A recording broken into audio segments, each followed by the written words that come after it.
Hostos College, and a lot of people will call him Dr.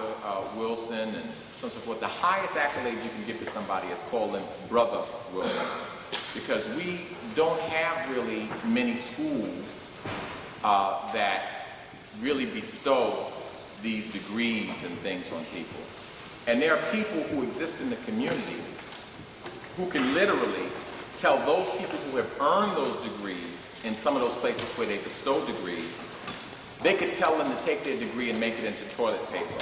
There are people who don't have degrees themselves who could tell other people who are in their same field to take their degree and make it into toilet paper. For instance, Professor John Henrik Clarke doesn't even have didn't even graduate from high school. The world's foremost African historian did not graduate from high school. He earned a GED. He did a little college, but basically he was self-taught and learned under Schomburg and learned through his own private research. But if we can't call him doctor, we're crazy. Eventually he was given an honorary doctorate, I think, by the University of Denver. But a lot of our greatest minds don't have these white man's credentials because there are people who are in charge of granting the credentials. Brother Amos Wilson may be a doctor now, but he's been a doctor for a long time. He's been a doctor for a long time because of the depth of the research that he does and because of the kind of Afrocentric insight that he brings to it. His first book to come to my attention was The Developmental Psychology of the Black Child, and it stands out there alone. Any black person who wants to know something about the development of our children, you have to go to that book. He had another book in between there that I believe was on various types of therapies, and the current book that is very popular is a book called Black on Black Violence, and it has a subtitle which makes reference to the fact that even black on black violence is in some way serving white domination. The brother is a wonderful lecturer, always learn something every time I sit and listen to him. He is the highest meaning of doctor, and he could tell me to take my little piece of thing and make toilet paper out of it. I hope we'll give him a warm greeting and that we will tune our ears and our consciousness to receive some of the information that he has for us. Brothers and sisters, let's give a spirited welcome to Brother Dr. Amos Wilson.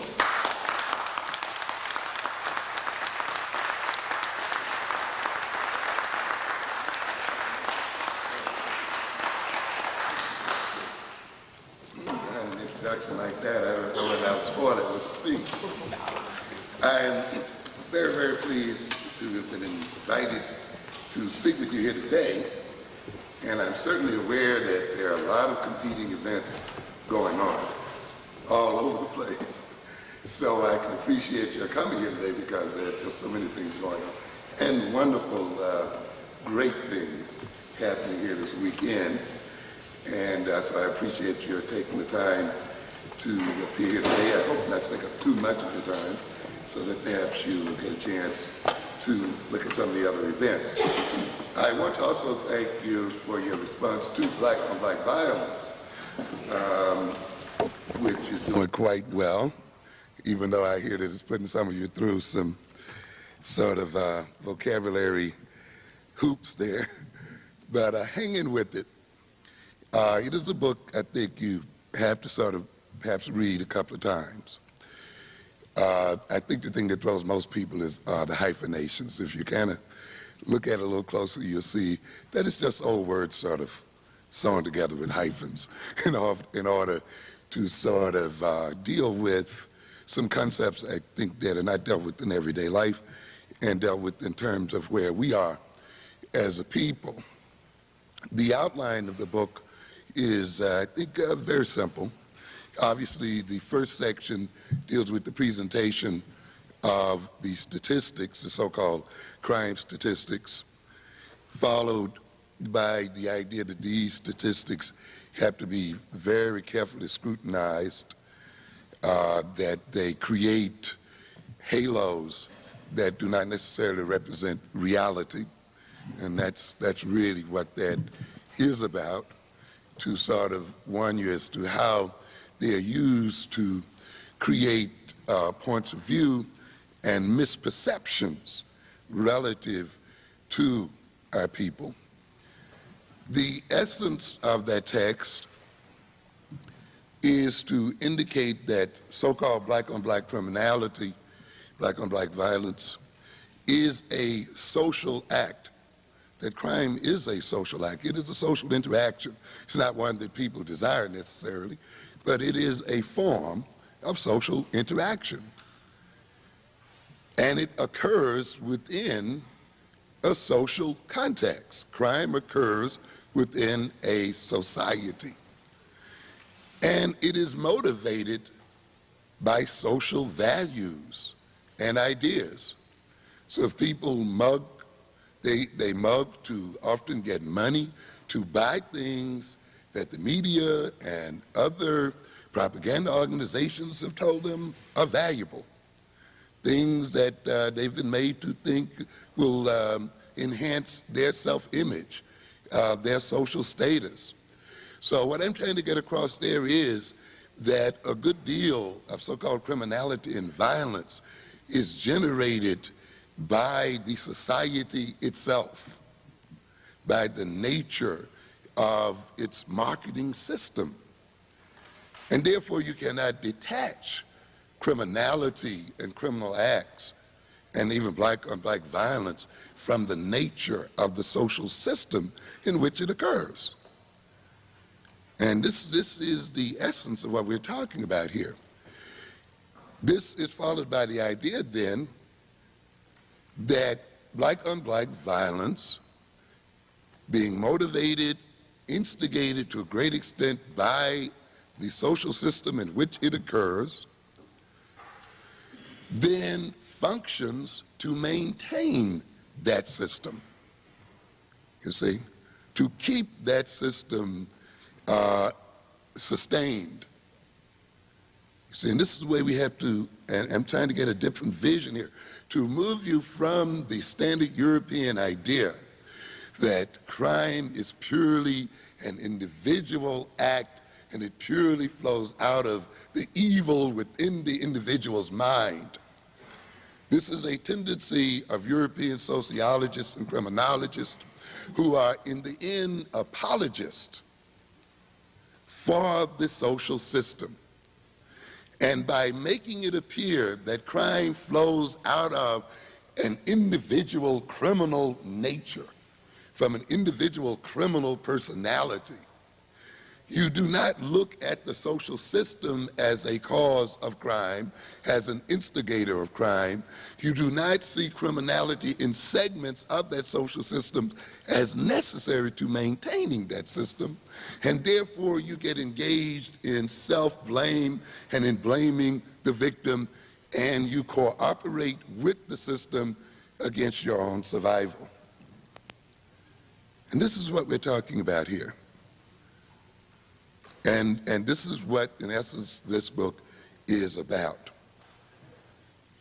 It means then that the transformation of criminality in the African American community must involve a transformation of the African American community, not a mere rehabilitation of individual criminals. You see, you got this whole concept of so-called rehabilitation. And the idea is that you sit down in some group sessions or some one-on-one sessions and you somehow rehabilitate criminals and you somehow reduce the crime rate. Another Eurocentric myth. I try to tell my class all the time, the one that I'm doing on children at risk, about their going into courses in special ed where they get recipes and descriptions of learning disabled children. And they're made to think that once they learn all of the characteristics and the techniques, that they are going to have a significant impact in transforming those children. Not on your life, These children are being created by this system by the thousands. And you're not going to get enough social workers and therapists and school psychologists and counselors doing one-on-one therapy and small group therapy stuff to transform this situation. Even though we use them and we can need them, but this is not going to transform the situation. Because learning disableness is a political necessity in this society, and the inability, so-called, of many of our children to learn is necessary to maintain this social system, and it is generated by this social system. And yet the system wants to make you think that you can sweep back the ocean with the broom. No. Communal transformations have to take place, both within the African American community and ultimately in the so-called broader American community, if we are to transform the problems that are occurring in our classes and in our streets. So perhaps sometimes people are having some problem with trying to move from the standard frames of reference, which deal with individualism and approach problems from individualistic points of view, to an effort to look at them on a different level. Hang in with the text. In that context, I'm going to do a little self-advertising here. It might be helpful to read an upcoming publication coming out back toward the back end of January called An Outline for Understanding, Remediating, and Preventing Black Adolescent Violence. So you can look for that about the end of February. It's an outline essentially of about 100, maybe 120 pages. And perhaps this will be helpful in interpreting the black-on-black violence. Here we're going to look at then how so-called black-on-black violence is created by white-on-black violence. The violence that begets violence. And how whites have engaged in unrelentless violence against black people right up to this very second. It has never stopped. From the very first moment we came into contact with these people, the violence on all levels, not only the violence of slavery, the violence of peonage during Reconstruction and so forth, the violence of Jim Crowism, the violence of lynching, but also the violence of economic deprivation, the violence of the assassination of black culture and of the black character, violence in terms of injustice, violence in terms of miseducation, on and on and on it goes, and it has gone. And this violence has caused violent reactions in our people. You mix that then with the nature of adolescence in America, where adolescence itself represents a struggle for identity, a struggle to define one's future course in life, a struggle to determine one's occupational and vocational career, a struggle to determine one's gender identity, race identity, and the other struggles of adolescence. You combine that with the unrelenting assault on the black community, with the psychological after effects and the psychological effects that are pervasive throughout the black community as a result of these assaults. And then you combine that further with the ecological or physical, political environment that our youth had to live in. The so-called ghettos, the high levels of unemployment, the miseducation, the overflow of drugs, the overflow of weapons, the tremendous attack of the mass media on the desiring structure of our youth, using their own music and their own culture to inculcate into them all kinds of desires and tastes, which the society is not prepared to put them in a position to satisfy, and therefore literally tantalizing them into criminal activity. The change in the very nature of the black family. You must recognize the so-called single-headed black family is essentially a phenomena that has occurred since the 1970s. This was not typical of black adolescents before that time. You must realize the fantastic change that has occurred in the social and political nature of black life in the last 20 years. It has been profound. That is one of the reasons why you cannot compare, if you're an adult my age and maybe a bit younger, you cannot compare your adolescence on a whole with the adolescence of the current black youth today. Not by a long shot. Up to the end of the 60s and in the early 70s, the large majority of black families were still headed by two members. There were many other things going on. Now you have a situation where the largest percentage are single-headed families in the midst of all of these other things that we're talking about. And how all of these things then coalesce to create the kind of situation we're confronted with today. So if you can perhaps move back from this book back to black on black violence, and you can get a deeper sense of how then the so-called criminality and the violence of blacks against blacks is created by a social situation and a social structure. And I'm going to talk a bit later about this. Remember, and I'll make a reference already to it, but I'll make a reference again. Where is the society? When we talk about society, where is it? Is it out there? No, society is not out there. Society is where? It is where? In us.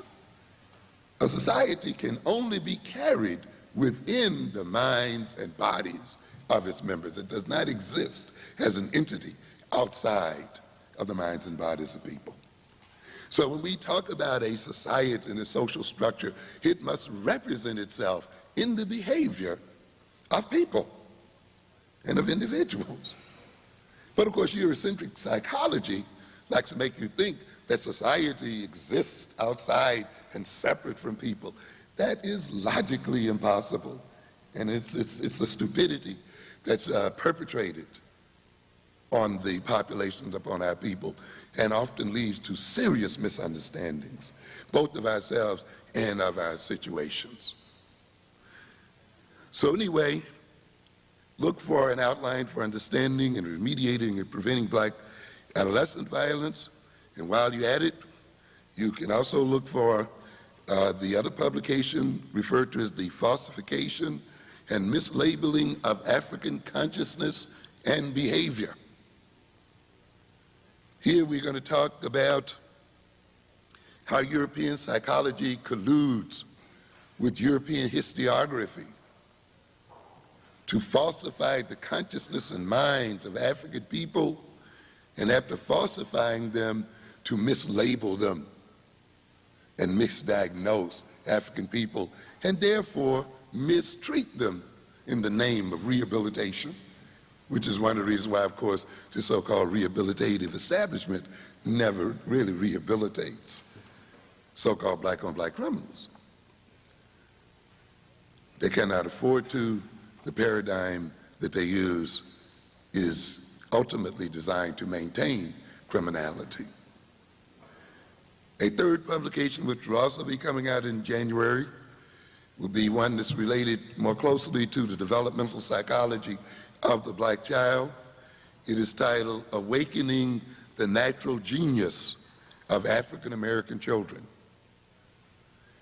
And of course, those of you who read the developmental psychology of the black child recall that the black child was born and is born with a natural head start. It is second in intellectual potential to no other children on this earth. This book, then, Awakening the Natural Genius of the African American Children, then it specifically deals with the rearing approaches and educational approaches which can be used to awaken that genius that we know is there and keep it alive and develop it so that we can achieve our liberation as a people. We have a fourth publication, which is not my own, but one that I recommend. All of these will be coming out toward the end of January, so you were right, we've been quite busy. This is by Dr. Louise Spencer Strahan, called Confronting the Color Crisis in the African Diaspora, emphasis Jamaica, looking at the issues of color within an African nation and society, and how and the ramifications that these differences in skin color have for African political, economic, and social development. So we'd appreciate your patronage and your attention. Of course, we hope that you will find these books educational. We expect by the end of February to have another publication that's tentatively titled Educating the African American Child for the 21st Century, a rationale for an African-centered education. And here we will have about 400 or 500 pages for you so that we can go in great detail about the education of our children, and we will review various educational programs. We will look at the learning styles of African American children and those kinds of things, so that those who hopefully review this book can walk away with it or walk away from it or use the book as a handbook to develop practical, real programs for educating our children as a way of attaining our liberation as a people. One more reminder here, I normally do not sell my own book. I generally let the books be sold by local vendors. What I'm doing here today is also letting these books be sold by CIMATAP, so that 40% of the retail price goes to the CIMATAP organization as a part of contributing to what you're doing here and supporting what you're doing here.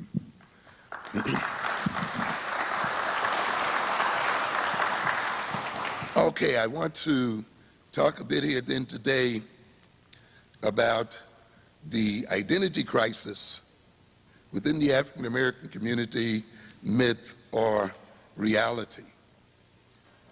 And this topic was provoked by a spate of articles that occurred within the newspapers, that were published in the newspapers within the last couple of weeks.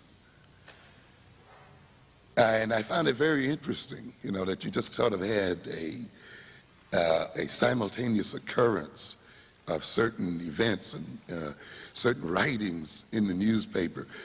And obviously, as members of CIMATAP, I'm certainly have been educated around the idea that you read newspapers not only in terms of their content, but you read them in terms of their format, in terms of the timing of stories.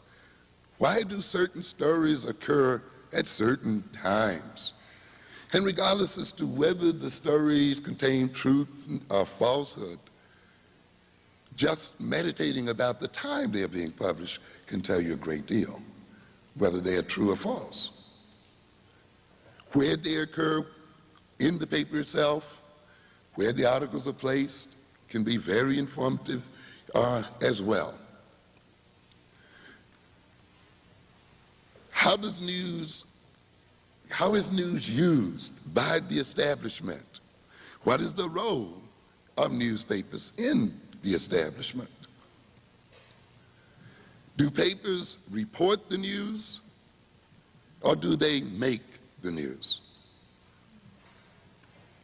You have to come to a newspaper and to news media with these kinds of questions in mind. Was the Leonard Jeffries controversy a situation of reporting news, or was it a situation of making news by newspapers?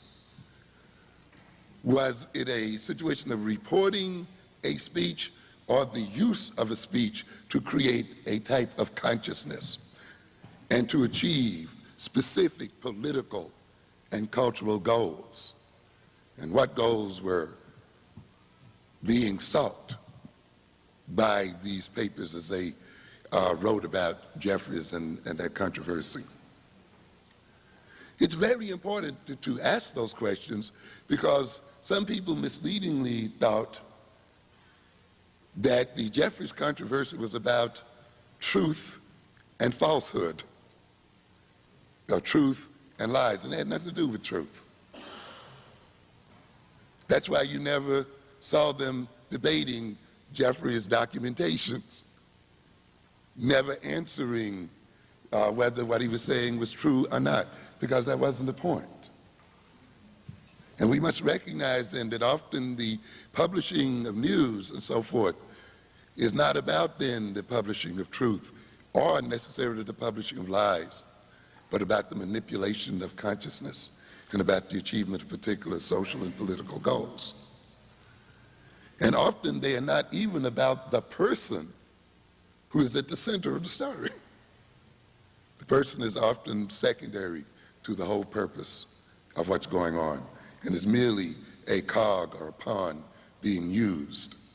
If you don't know that, though, you will personalize the issues and miss the whole point of what is going on. And we as people must remove ourselves from this tendency to personalize stories and issues. I'll give you a quick example of that.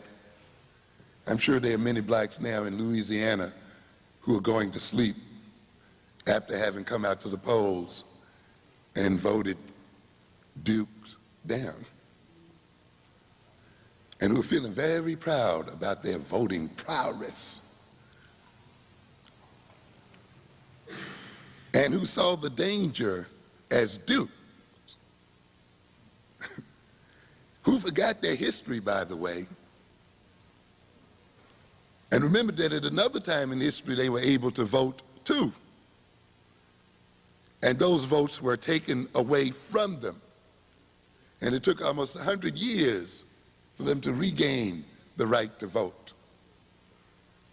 So that, in a sense, this voting against Duke does not necessarily represent black power. It was the absence of black power during the Reconstruction that permitted the voting, the franchise that blacks had for voting to be taken away. What then makes us sure that this franchise won't be taken away again? What have we done as a people to ensure that our right to vote will be determined by our power, not by the power of others? And I think we've done relatively little in that regard.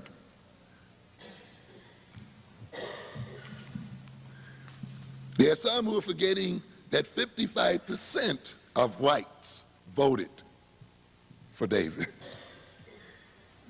Did those 55% of the majority of whites who voted just walk away and forget about what they were concerned with simply because Duke didn't win office, or are they still there? In other words, then, the issue moves beyond David Duke to the fact that we have a large number of whites who have certain attitudes, and those whites are still alive and well, and those attitudes are still there whether David Duke lives or dies tomorrow. So the issue is not Duke. The issue is a group of white folk, and a sizable group of white folk who has specific types of attitudes, who are still there, and who still then pose a threat to black freedom. In fact, Duke alone poses no threat to black folk. He's one person. You get the same kind of game that goes on with Hitler, We get the white media that projects the mad Hitler. Hitler, who through his great oratory hypnotizes the German people. That's nonsense. Hitler did not build the concentration camps alone. Hitler did not go into Poland by himself. It took a whole German nation to cooperate with Hitler. If the German nation did not accept Hitler and support Hitler, then Hitler could not have had any influence or effect on history whatsoever. But we have a media, you see, that makes you perceive Hitler as the bad guy. It was the German people in relationship to Hitler that created the problem. And in the end, then it won't be individuals only, it will be groups of people against other groups of people. But if you have this tendency then to get caught up in individuals, you're going to miss the group phenomena. And you will miss often the organization of whole armies and whole groups of people against you. And you will be made to think simply because you vote down one individual, you have solved your problem. You could be no more wrong. You cannot be more wrong. What am I saying here then? We not only must read newspapers, but we must continue to educate ourselves in how to read them. So in that context, I find it interesting that we get this whole spate of stories here in the last couple of weeks on identity. Some of you might have seen, what is it called, USA Today. And we have it here, I'm trying to get the date here, December 2nd, 1991. Cover story, it's titled, Dealing with the Discords of Diversity. And another one here called Producing a Paler Shade of Skin Color. And we got a picture here of Michael Jackson. Jackson, his hit song rejects color labels. That's interesting. A song is going to reject color labels. That's another thing I think we make a mistake of. We think we can just sing our troubles away, right? Sing a good song and the labels disappear. And it starts out, who's black, who's white, who's right?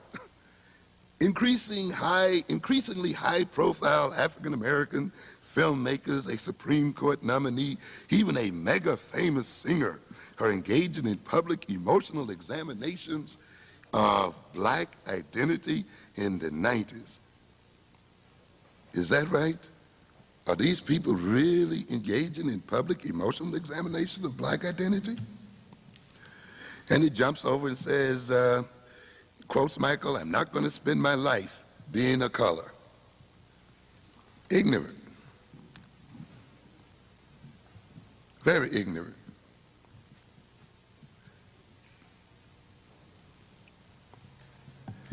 As an emerging black middle class slips into the mainstream, it faces questions about the duty to stay black. I mean, black is something you just take on and take off. Is that what we have here? You know, uplift poor blacks and promote black culture. Is that what is going on in the black middle class? The black middle class now is deciding whether it will stay black.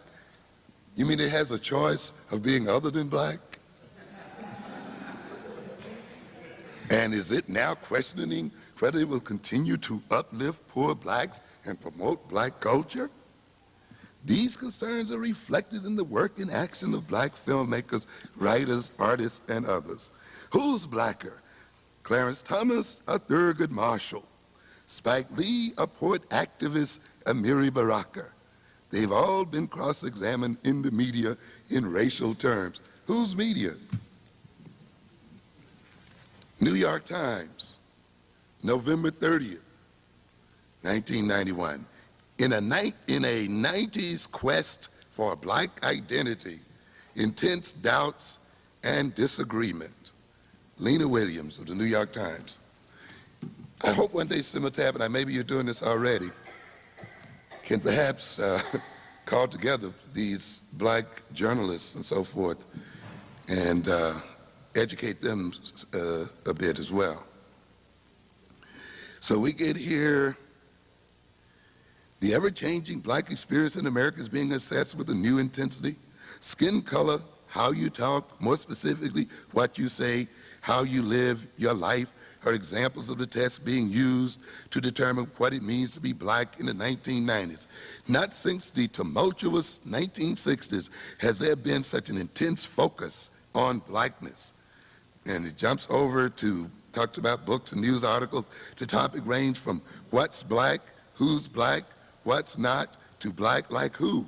Films like School Days, Living Large, Strictly Business have used satire to explore racial conflict and contradiction among blacks. And they quote a psychologist from DePaul University, aside from skin color, there's something to being ethnically black in terms of outlook on life, values, and beliefs. It goes on to say, some blacks say that black Americans cannot afford to waste time on such issues when so many blacks face a multitude of problems like drug abuse, unemployment, prejudice, and the disproportion of blacks among crime victims. And it's an amazing statement here. We would argue that to a great good extent, a lot of the issues just mentioned flow from the attempt to separate us from our identity, and in many instances reflect issues around people who are trying to escape their identity. I made the argument in Black on Black violence that the black on black criminal to a great extent is a white racist in black skin. A person who has internalized white racist attitudes and has identified with his victimizers and expresses his victimization by victimizing other black people. That his behavior reflects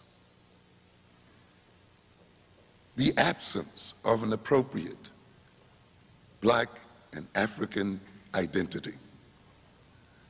And that much of the unemployment and much of the other issues flow from an absence or an incomplete African identity. We get quotations from various experts here, including Mr. Julius Lester, a professor of Judaic studies, speaking of identity here, at the University of Massachusetts, says that being black has evolved into a form of social fascism in the past 2 decades, especially on campus. So whites have stopped being fascist and stopped ruling. So the issue now is not white fascism or white racism, but black fascism. A related article, of course, that came out again on December 2nd, 1991, black-white marriages rise, but social acceptance lags. Then on the same page, two who lost their way in urban wilds. A culture of violence takes a deadly toll in East New York. Talking about the young man that was killed in the school over there. Then we came right back around here on November 25th. Gold earrings, this is the New York Times again, gold earrings and protection. More girls take road to violence. And now they're talking about young ladies who seem to be engaged more and more in violence in order to buy gold earrings and other things. And looking at our own papers here, you saw 2 pieces perhaps this weekend in the City Sun, Clinton Cox, Am I Black Enough for You? Of course, in the Cox Manor writes a very pertinent and very learned piece here. And another in the New York Amsterdam News, Two Kinds of Blackness by Manning Marable. Cox, I think, makes some very pertinent statements here, as well as Marable, of course. It seems, according to the article, he again is referring to the New York Times pieces, that black people are no longer sure who's black. I had failed somehow to notice this phenomenon among my acquaintances. And he makes some other statements here then about the fact that, well, I don't know how the discussion is going to turn out, especially if it's carried on mainly in the white media. But then the majority population in this country always has tried to define who was and who wasn't black. And I think this is part of the key to these articles, that we have to keep in mind that the white population and the white man has always sought to define race and to define identity, and to define it in terms that would maintain his own superiority in the world, and define racial identity and put people in racial categories in ways to maintain his own status in the world or to advance his own interest. So you can begin to get some idea that this spate of articles must imply on some level that whites need to readjust racial identity and racial definition. And we must ask the question, why? To what end are they seeking to readjust this identity? We have gotten ourselves caught up in a situation which is very peculiar sometimes when it comes to racial identity, where when you look at the old white racist writers, and even many of us somewhat unconsciously get involved in this, the great part of the emphasis was on why are black people black? You know, and how did we come to have our color? And how did we come to have our texture of hair and so forth? And why are there colored people in the world? And you know, if you don't watch it, you get caught up with that. When the anomaly in the world is what? White skin. And with the vast majority of the world being what? Non-white.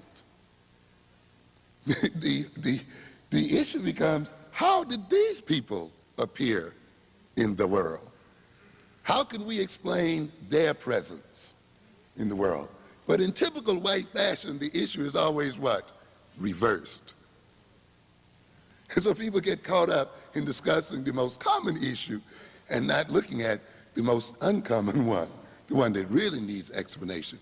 How did this 10% of non-color come into the world? And how did it achieve a position in the world such that it has deigned to give itself authority to categorize the race and identity of other people? And why has these other large majorities in the world permitted this minority to do so? It sort of reminds me again of just what's going on in the real world anyway. I looked the other day and it indicated that the so-called Jewish population is 1.8% of the American population. You wouldn't think that in terms of the tremendous influence that population has in this country. And yet, when you look at it too in terms of its world population, you must again question, how is it that this speck of a group in the world population attains so much attention and has such a high profile in the world? But again, we are reversed in the way we perceive the world. We go to Channel 13 to look for objective news, humanistic news, and we get these great discussions about nuclear proliferation in the third world as representing the great danger. And we get, again, the bad guy syndrome, the Hussein danger. And you got the UN over there trying to take out all of his nuclear weapons. And again, you get this personalized history, right? Saddam Hussein, you know, has all of these nuclear weapons and was on the verge of getting these nuclear weapons and endangering the world. Hussein by himself. When anyone would tell you that these weapons were created and brought into being by the super moralistic, humanistic Europeans who supplied him with those weapons. But yet we get this great discussion and there's not one mention of Israel and the danger that Israel represents to world peace. And the danger, the tremendous danger that a theocratic state, which is what Israel is, a state that argues that God gave them this land from the Euphrates and to this end, and Jordan is really a part of Israel, and all the way up to Damascus, that is a part of Israel, and this is a part of Israel because God said so in the Bible. You now have the most lethal mixture of genocide going when you attach great military power to religious fanaticism. And yet, you get the great Channel 13 being so concerned about the third world containing weapons. Where's the discussion about this weaponry in South Africa? Where's the discussion about the fact that the United States has been the only country that has actually used these weapons and dropped them on other people? Why aren't we talking about disarming this country? You see? But typically, as I've said many times and again, ladies and gentlemen, in order for a minority to rule this world, they have to reverse reality. They have to turn it completely around. And those who are ruled must become backwards in their perception and in their thinking and in their behavior. They too must inculcate and internalize backwardness. And they must express their freedom as a freedom only to do the wrong thing. So he talks about it here, and you can read further pieces here. Marable's piece, I think, is a very interesting piece, Two Kinds of Blackness, in the New York Amsterdam News, particularly when he talks about two ways of looking at race. One, he mentions here, race is essentially a group identity imposed on individuals. And of course, he talked about the situation that race is not purely self-chosen by a people or by an individual. It is imposed by people outside of oneself.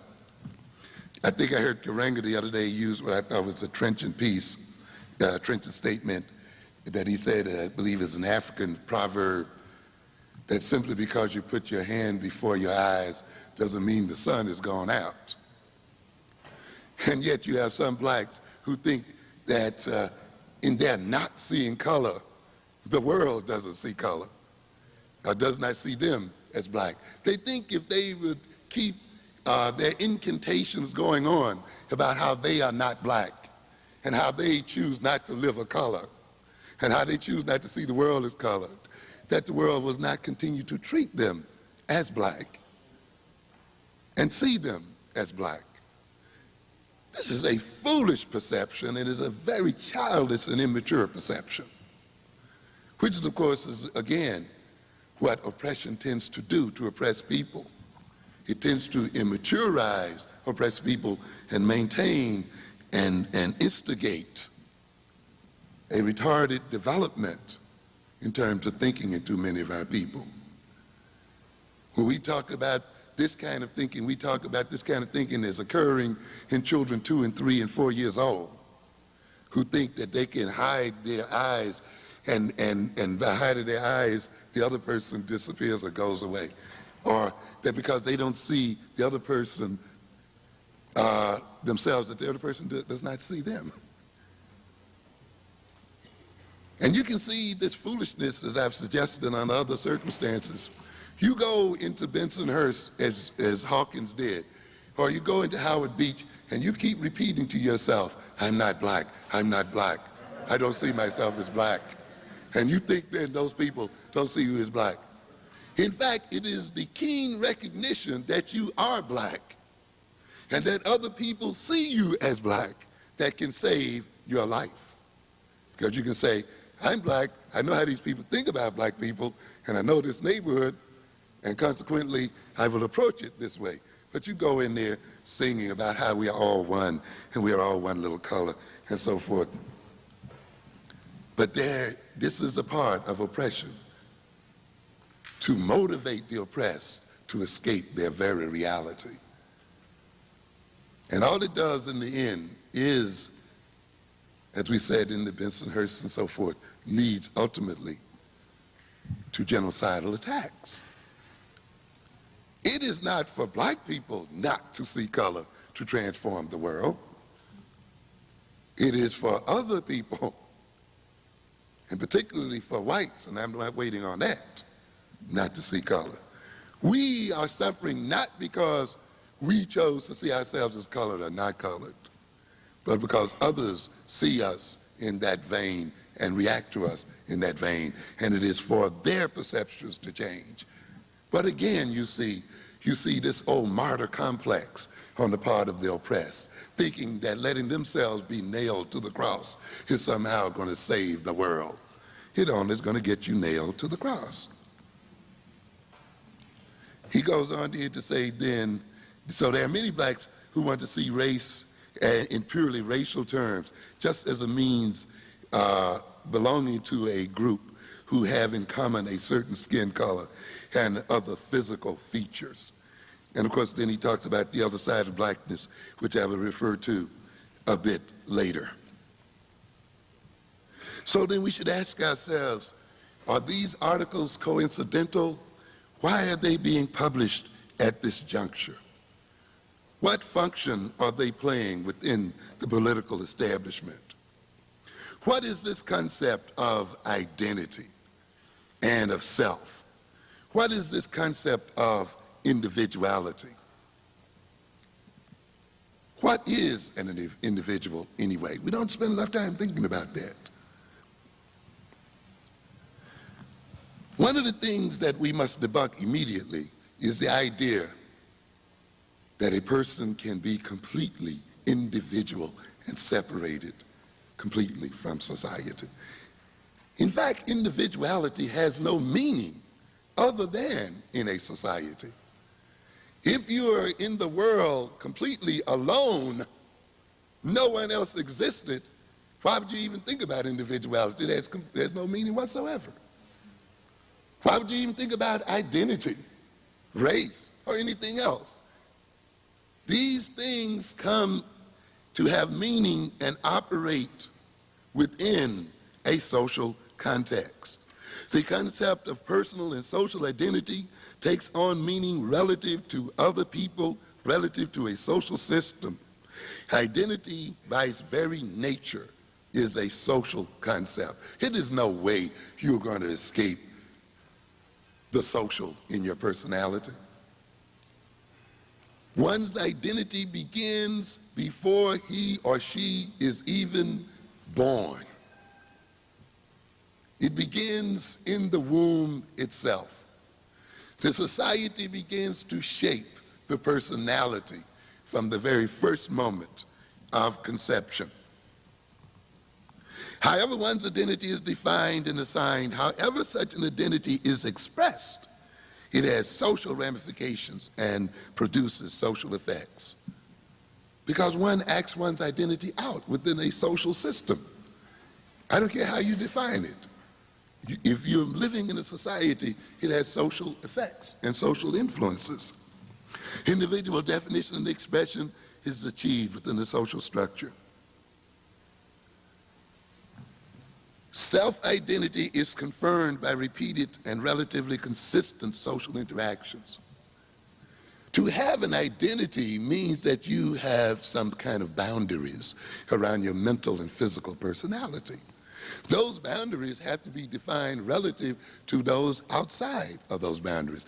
Those boundaries are maintained by those structures and people outside.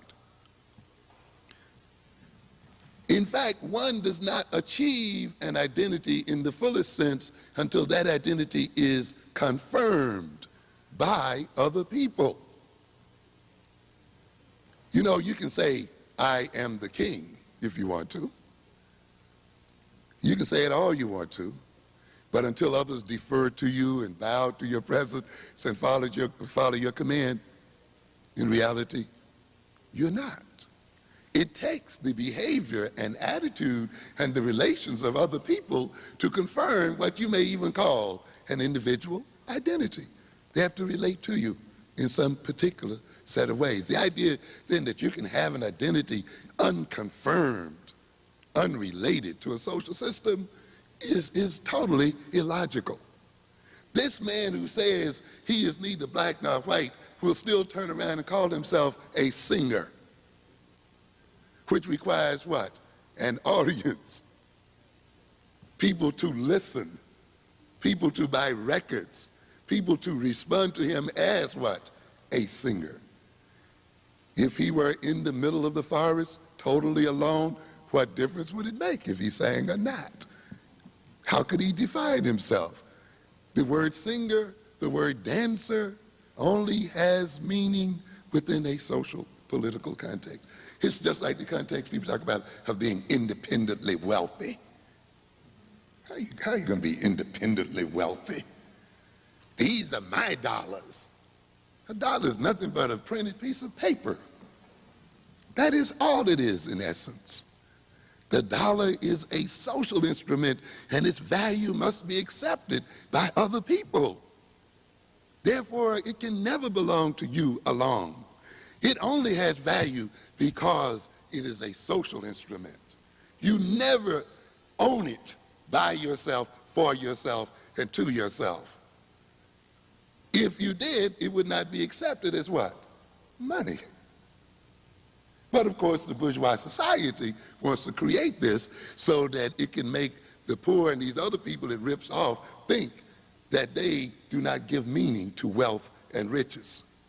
And that ultimately what we call wealth and what we call riches is a creation of the group, not of some person who lifts him or herself up by their bootstrap and who is a self-made person. A self-made person is self-made within a social context and is maintained in their wealth by a social context. And therefore, all of the money that they have ultimately is money that belongs to the group and is a group creation. But of course, we want to run a game on your head to take your money, use all of your money, use it against you, saying it's all mine and I'm independently wealthy. You know, we never think about, and there's so many other concepts like private property, total thievery. You never own any property. You just rent it. You said you paid for it. You finished your mortgage. Stop paying your taxes. See how long you got in it. Watch the group take it right back from you. You don't own it. You just rent it. You see? But this is the game that's run on the mind of people.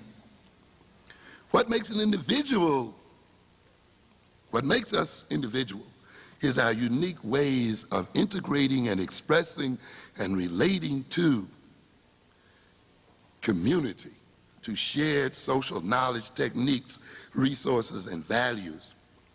The material we individualize is in essence social material, made available by a social system, a set of social relations. In other words, we are individual in our individual ways of dealing with social things and relating to social things, not that we are uniquely individual. Then we would speak our own language. You want to know that you want to really see the ultimate individual? Look at the schizophrenic in full bloom. Has his own glossolalia, salad language, living in his own total reality, disembodied, doesn't know where his body ends or begins. He's all people and every people. An echo chamber, so everybody he meets, he echoes them. He can't distinguish himself from anything else there. Locked in his own world, locked away from reality. And therefore, he has to now be taken care of by others because he becomes a danger to himself and sometimes others. As I said earlier, the social system is not out there, it is within each of us. The individual is a social creation. That's why individuals in different societies differ from other individuals in other societies, because they individually represent their social group. The individual helps to maintain the social situation and helps to maintain the social situation. If you are so individual, why then does social disintegration, the disintegration of a social system, leads so often to individual disintegration? People beginning to lose their minds, beginning to lose their sense of self, their sense of direction and purpose and meaning when the society itself becomes unraveled. People committing suicide during depressions and other things when jobs are lost. All of those self-made people and self-determining people all of a sudden coming loose when the social system itself begins to fall apart. Now, ladies and gentlemen, it is that social structure that builds the infrastructure of the individual. And now you're going to have some jokers who want to come along and try to make you think that you can be a person totally unto yourself, and that the essence of freedom represents atomized individuals operating with no relationship to community and no communal obligations and so forth. What purpose does this kind of approach serve? And we have to ask ourselves that. Those who are talking about themselves now as individuals, those such as Julius Lester, who sees being black as some form of social fascism. And I remember Julius quite well. Look out, whitey, black power's gonna get your mama, you know, and that other kind of, heavy into black, wasn't he? Used black, caught up in black. And it's interesting now, once he's achieved what being black got for him, he turns around and denies it. That's why we felt disappointed with Clarence Thomas and the other people. You're going to use it. You're going to gain the fruits from the use of blackness.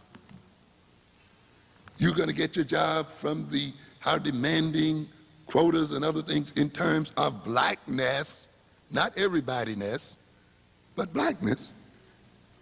And now you're going to turn around and tell us that blackness has nothing to do with it, and it's not important. Interestingly, it was as a common identity, as imposed, sometimes as shared oppression, culture, politics, social behavior, acting against oppression, which to a significant degree has brought us to the present impasse. We have gotten people then who want to equate atomistic individualism with freedom.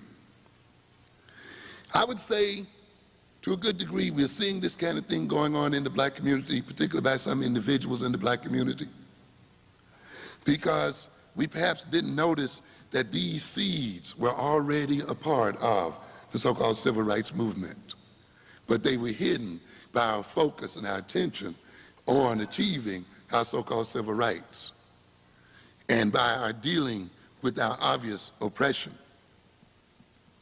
For many blacks, if I can recall, who fought during that time, were fighting for what they call individualism and were equating individualism with freedom. Many, we realize now then, were fighting to identify with their aggressor. As Paulo Freire says, for many of the oppressed, to be free means to be like the oppressor. And consequently, there were many of us during that struggle who thought that white folks and their behavior and attitudes, their privileges and so forth, represented what it means to be free. without realizing that if to be free is to be like one's oppressor, then the day that one becomes like one's oppressor, one becomes self-oppressing. And one becomes an ally in the oppression of one's own people. And again, in black-on-black violence, this is what I'm saying, that the black-on-black violent criminal, in a sense, becomes an ally of white racism. He wants to imitate the murderous attitudes of the white man being the greatest murderer the world has ever seen, the greatest killer, robber, and rapist the world has ever known.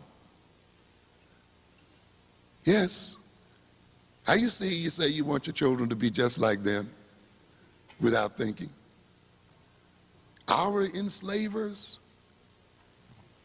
the assassinators of our personality, those people who lynched us, those people who deprived us, those people who killed nations and nations of Indians and others, those people who, wherever they stepped on this earth, the local populations were degraded, those people who developed great death machines and polluted the earth and the world itself.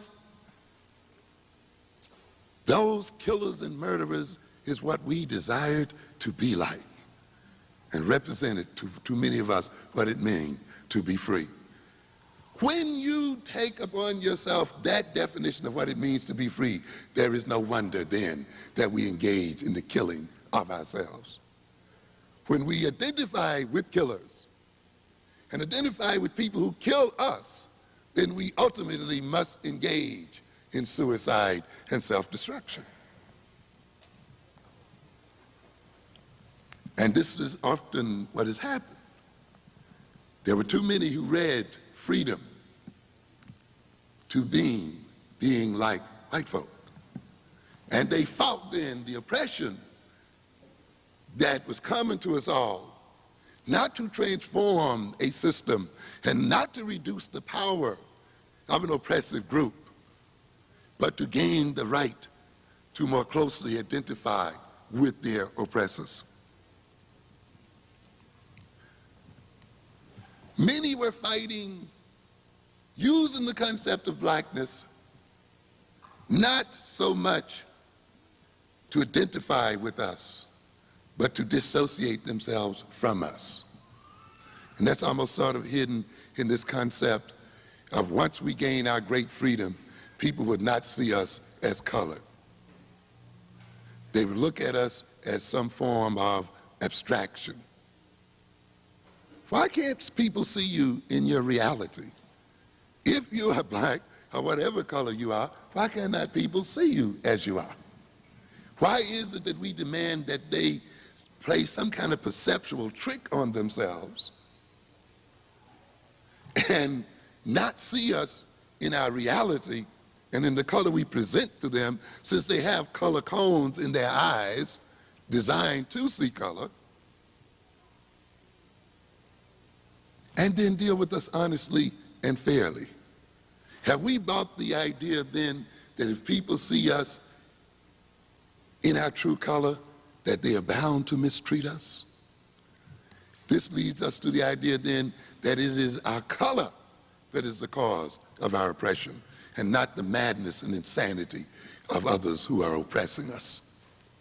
And therefore, when you internalize this kind of concept, you see freedom as dissociating yourself from your color and trying to get others not to look at your colored reality, so that both can be insane, so that the other who's looking cannot see you for who you are, and you cannot see yourself for who you are.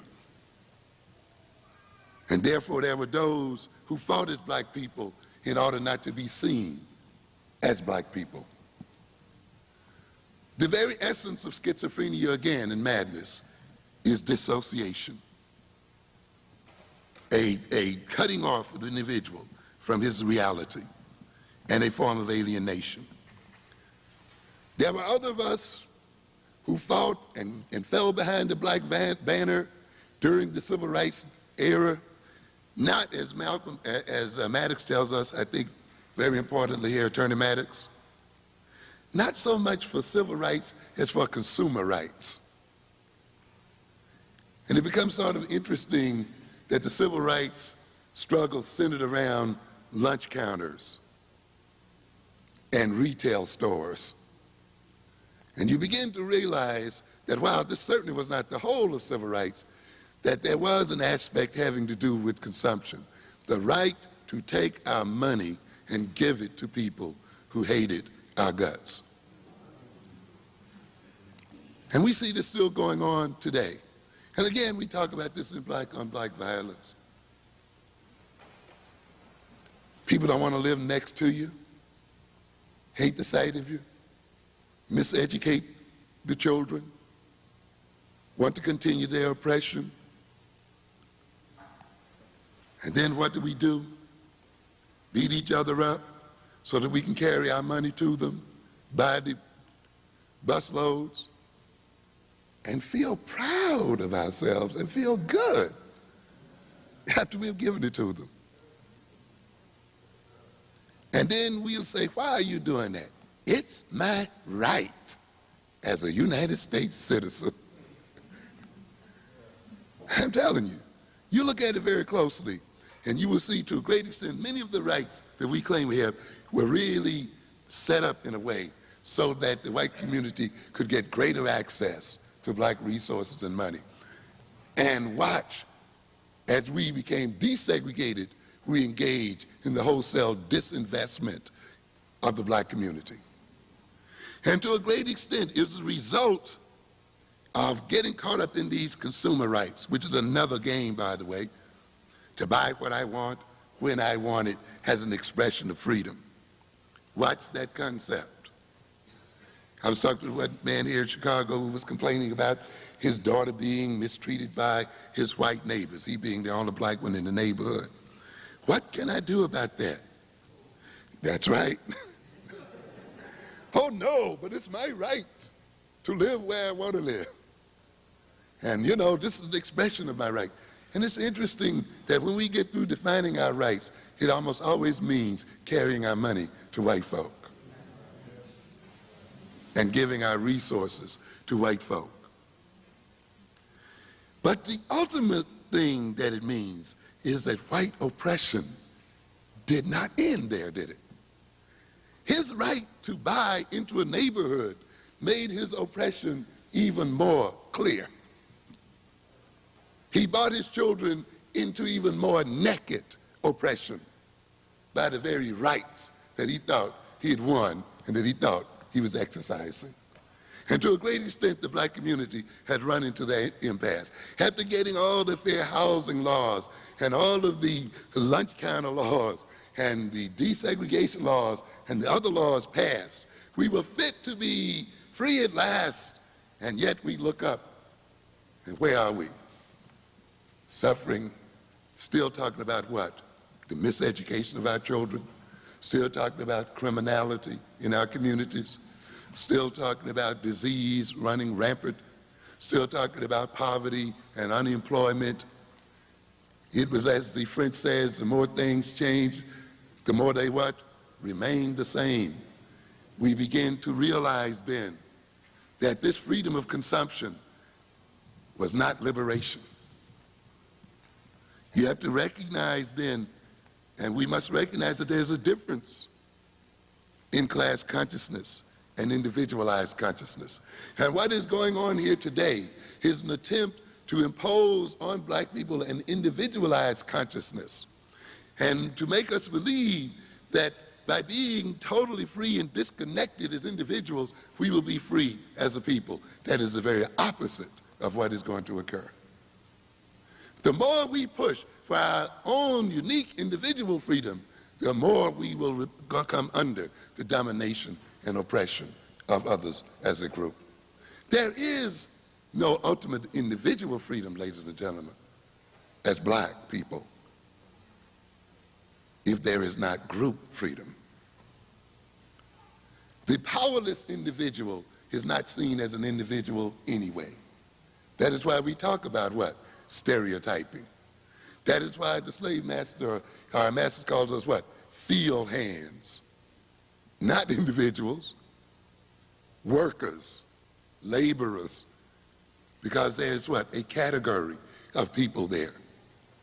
We only bother to individualize those who are powerful. Individual freedom is made possible by group freedom and by group power. It is the power of the group that provides room for individual expression. Powerless groups do not have individual expression and are not perceived as individual. If you want to get the maximum of individual expression and freedom, you must maximize your group power and strength in the world. Quickly here, quoting Michael Parenti, businessmen collectively constitute the most class-conscious group in American society. As a class, they are more highly organized, more easily mobilized, have more facilities for communication, are more like-minded, and are more accustomed to stand together in defense of their privileges than any other group. And yet this is the group that depends on the consumption of our people. The ruling class is different from the subordinate classes, not only in terms of possessing more wealth. See, we like to think that rich people are rich only because they have more money. Watch that. And more power and more prestige. But more importantly, in terms of their ownership of the means of production and their concern with production and their desire to conserve, expand, and increase these factors. The rich own the means of production and concern themselves with maintaining that ownership and expanding that ownership and controlling that ownership. This is a very important difference between rich and poor. It's just not more money and less money. This ownership and these concerns on the part of the ruling group induces in them a class consciousness, a group solidarity and action orientation, markedly different from their lower class counterparts. Under capitalism, ruling class power and wealth is to a very significant degree founded on the consumerism of the subordinate classes, and consequently the subordinate classes must be socialized into consumerism, not socialized into production, but socialized into what? Consumption. This is why again and again I try to get across to people that one of the essences of an African-centered education is that the African-centered education is designed not to just see that you're better qualified to get jobs, to take advantage of opportunity offered by other people. You see, African-centered education rejects the market definition of why people are being educated in the first place. Because when we talk about making our children qualified and getting them prepared to take advantage of opportunities, we are also making the assumption that the opportunities that are being offered are not being offered by us. We are still assuming that the ownership of jobs and opportunity will be in the hands of other people. And I've asked people before, what makes you assume that the jobs will even be there? What makes you assume that whites will even offer you the job? Therefore, it is not enough for you to merely getting education, merely to read better, merely to go to the right schools. You are still making an assumption that those other people will offer you the jobs and give you the opportunities merely because you're qualified. And African-centered education involves itself then not with the mere qualification of our people and not with the mere preparation of them to take advantage of opportunities, but it must prepare them to create opportunities and to create jobs and to create ownership and to be productive, not consumers only. You see, that means then that African people have to achieve a whole different type of consciousness than is present today in our community. That is why I talk about African-centered education as having an intentionality, and it is that intentionality that transforms the education of black people. What do you intend to do?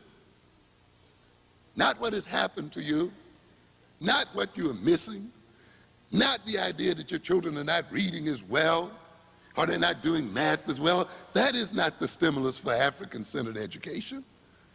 The stimulus for African-centered education is, what do we want as a people, and how are we going to get it, and what are our intentions in the world? And how then are we going to educate our children so that those intentions can be fulfilled and actualized as a people? Because what did I tell you before? Colin Powell knows how to read well, and yet he uses his reading capacity to bomb and destroy black people. So it's not enough to teach them to read well. Other black mathematicians have worked on U.S. projects, nuclear research and bombs and so forth, so that they may be dropped on African population. Ronald McNair and others were learned in physics. And what were they being used to do? To seed space with weapons so that the United States could intimidate African nations and destroy African nations from 400 and 500 miles out in space. It is not enough to get your children just to read well and know math well. They must read for a reason. They must read for an African reason and purpose. There must be an African intentionality involved in their learning to read and write and to do mathematics. If they are not being educated merely to make more money so that they can spend more money, you will never spend yourself out of oppression. As a matter of fact, again referring to the black-on-black violence, through our habits of consumption, we actually finance our oppression. Yes. We enrich our oppressors, increase their wealth, increase their power, and we create and maintain within ourselves a consciousness that maintains our oppression. We are so caught up in the consciousness of consumerism that we commit violence against one another in order to engage in consumer behavior. We sell poison to our children. We corrupt our communities. We disinvest the wealth of our communities. And we think that this is an expression of freedom, and this is an expression of wealth and status. And this means that since we consume equally to white folk, since we drive the same cars as white folk, live in the same houses, in the same neighborhood as white folk, we are the same as white folks, you are foolish. It is that very sameness that is maintaining the inequality. I was trying to explain to my class the other evening the confusion people have of equating sameness with equality. You want your children to have the same education as white children. Then if you do, you want them to stay oppressed. Yes. You don't want them to be educated in terms of their unique history. You don't want them to be educated in terms of their learning styles. You don't want them to be educated in terms of the problems they have to solve for themselves. You don't want them to be educated in terms of the reality of the fact that they are oppressed, not white children. No, you want them educated as if they were white children. That is the surest way to maintain oppression, to ignore one's reality and to be educated out of sync with one's reality. The black man today is being educated to solve white folks' problems and to get status when he solves their problem. Yes. And sees himself as successful when he solves a problem for them. And you still can't get that same one to work on a single problem in the black community. As a matter of fact, he's at a loss as to how to use his talents and knowledge in the interests of black folk. Speaking of individual definition, his job loses definition once it steps outside of the white context. His self-definition, which is tied to his job definition, is lost. I've told you before, black people even define intelligence in terms of solving problems for white folk. The consumerism of our people then, as stated by Parenti, the socialization of people into consumerism served to retard class consciousness. By consumerism, I'm quoting Parenti here, I am referring to the tendency to treat consumption, the consumption and accumulation of goods and services as a central purpose of life. And consumption is no longer just a means to life, but a meaning for life itself. And we can see this in the statistics of black people. This endless comparison of black income with white income.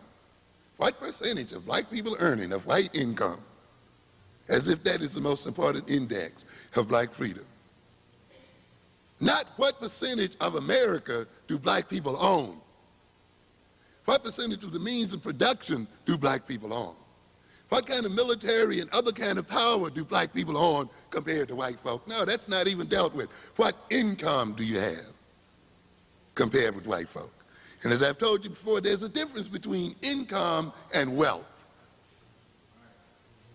Because you may make $100,000 or $200,000 a year, does not mean that you're equally as wealthy as another person who may have an income of $100,000 or $200,000 because they own $10 million worth of property. The person is worth $10 million. You're worth your monthly salary. Why do not we then compare wealth and the ownership of real estate?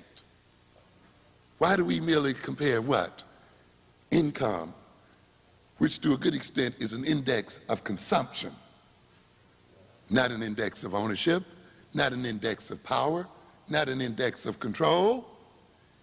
And yet we are given these statistics over and over again.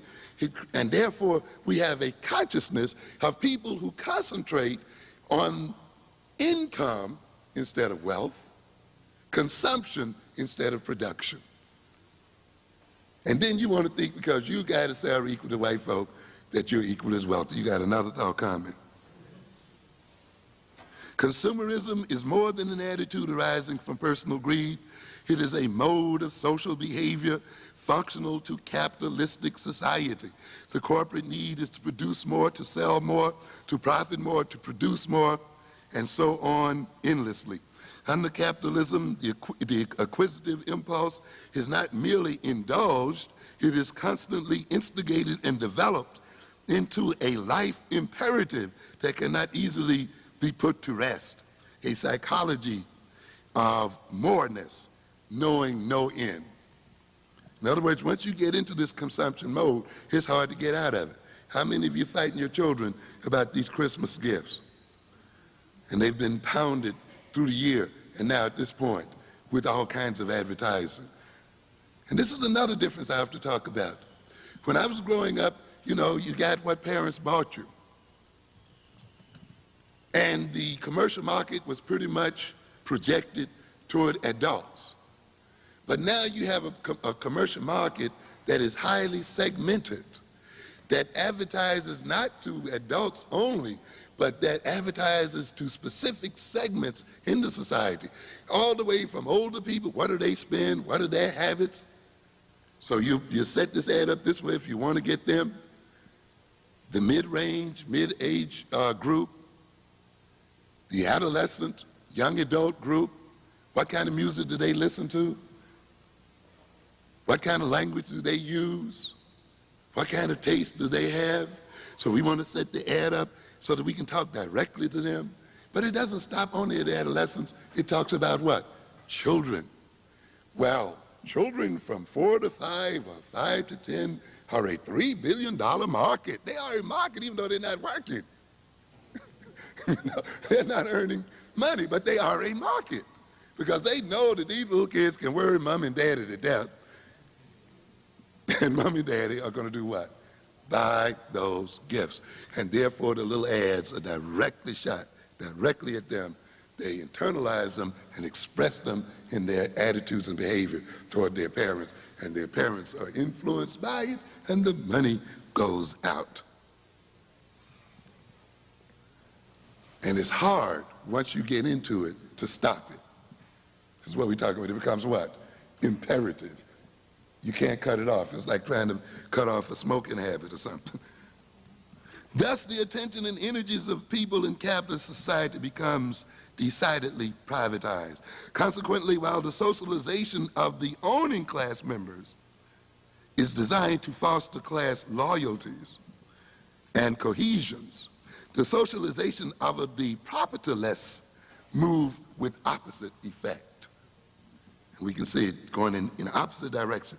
Thus, the development of the working class consciousness is retarded because all of them are caught up in their individual consumption and concern. And yet we'll talk about businessmen, businesswomen, the corporate, group, the business establishment, but we hesitate to talk about groups of others on the lower level. Once again, we see that power is used not only to pursue interests, but to define interest, which is another power that the wealthy and the rich and the owners of production have that the consumer does not have, to define interest.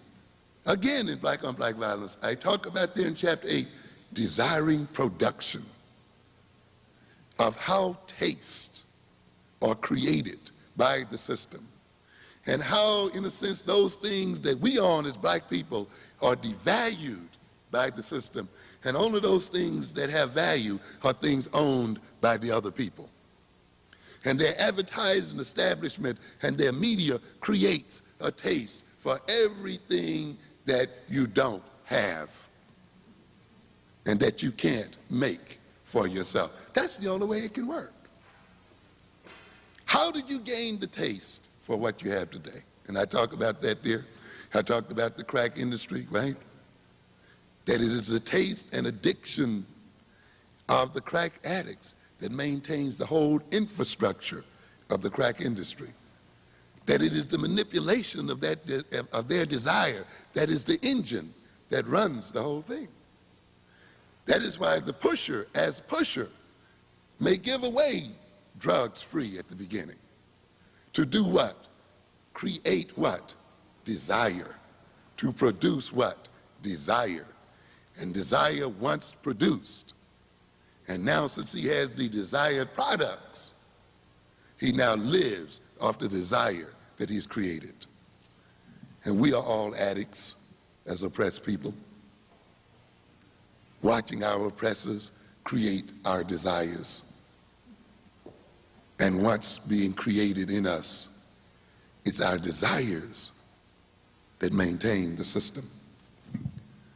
And that group then has a media organization. It has media organizations, not individuals, what? Organizations. Corporation is what? A body. Company is a what? Body. These are what? Groups. But then they'll tell us to act as what? Individuals.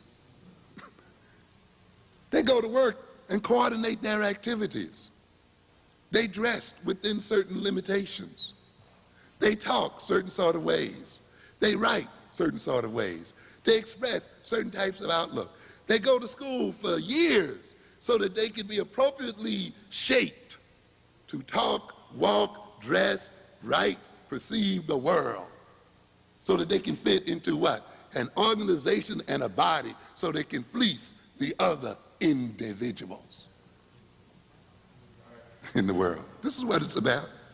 But then they're going to make you think in terms of blackness, to operate in terms of blackness is unusual, is odd, and it's wrong.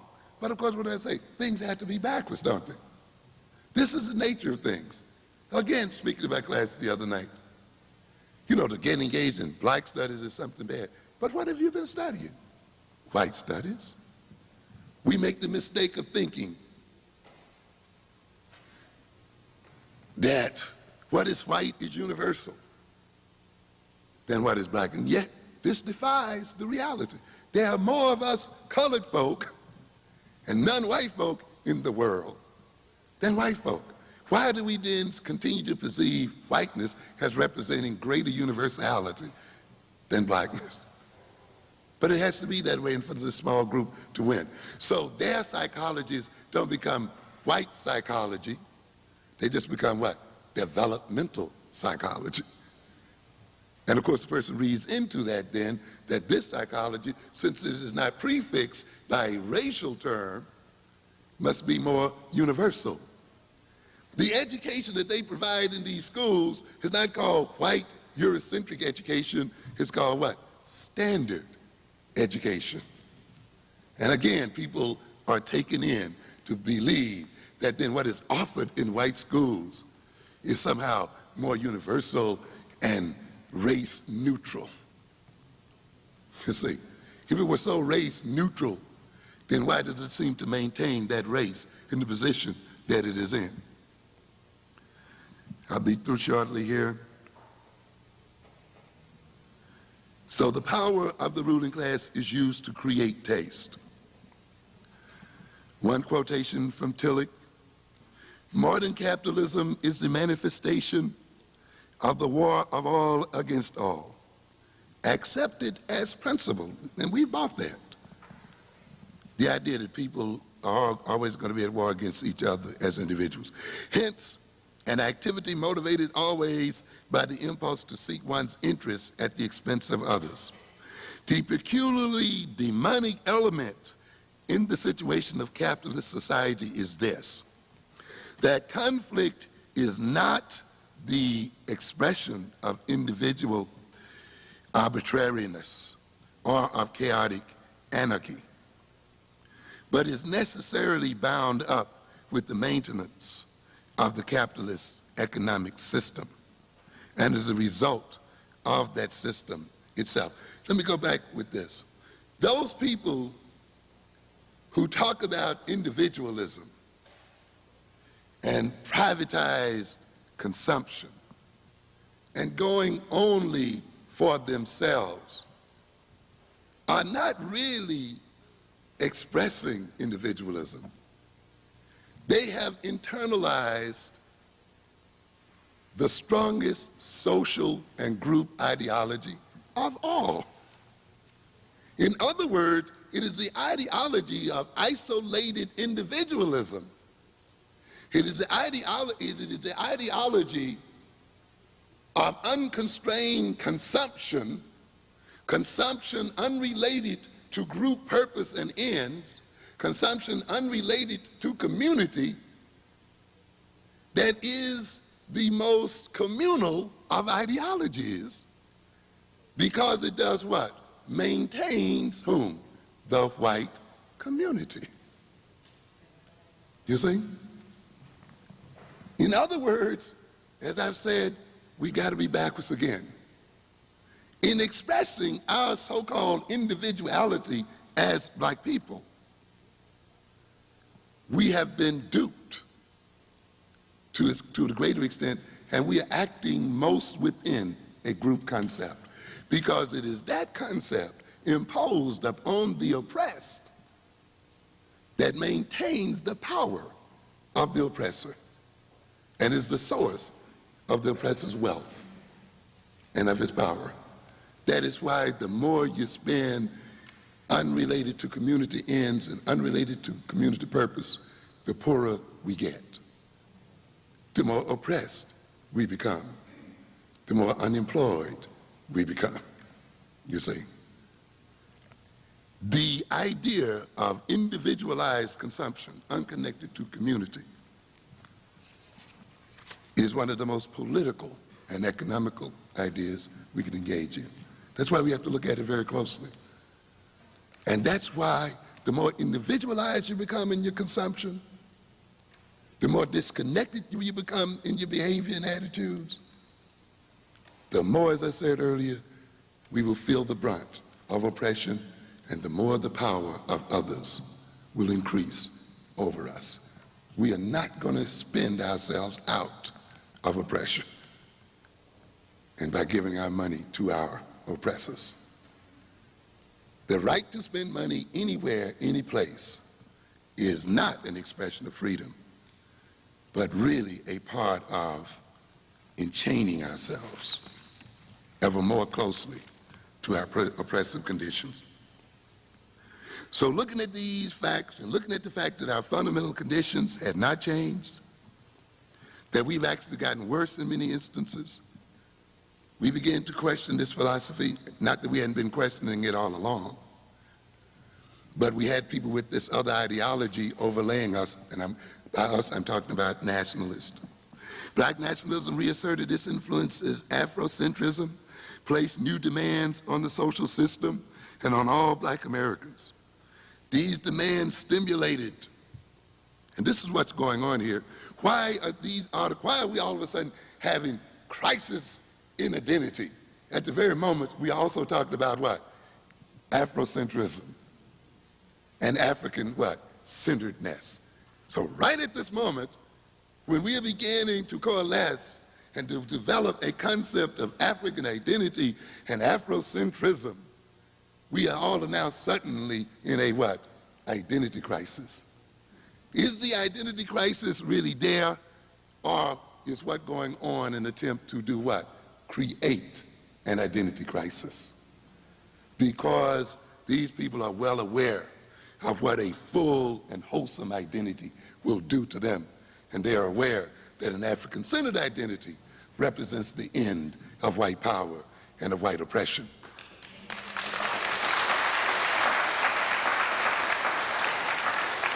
That's why I've told you time and time again that at the center of an African-centered education is the overthrow of white power and the breaking of the arms of white power. If you're not educating your children to break white people's power over us, you're miseducating them. If not at the very center of the education of our children is a preparing of them to defeat and destroy white power over us, then you're engaged in an education for servants. You can call it by any name you want to. You can call it multiculturalism. You can even call it Afrocentrism.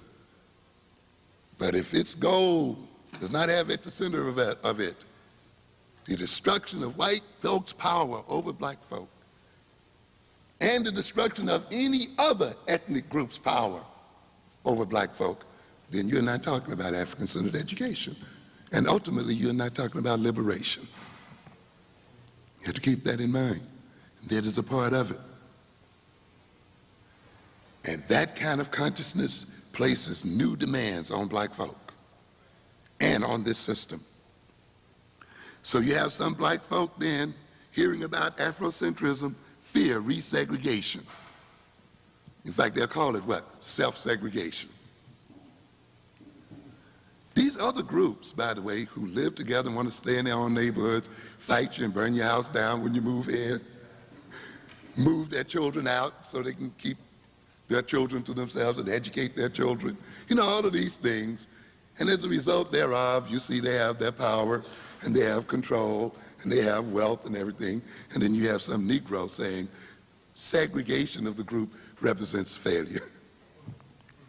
It's an amazing situation. And I'm going to show you a minute what's going on in this area. But again, it's because they've bought the individualistic philosophy. Because to a good extent, a resegregation for them represents material loss. They fear that the so-called gains in social freedoms that they have achieved, that the so-called successful blacks and the wannabe blacks want to achieve, will be taken from them. And consequently, the more we demand an African-centered consciousness and an African-centered approach to the world, the more they want to dissociate themselves from blackness. I'm not like the rest of them folk over there.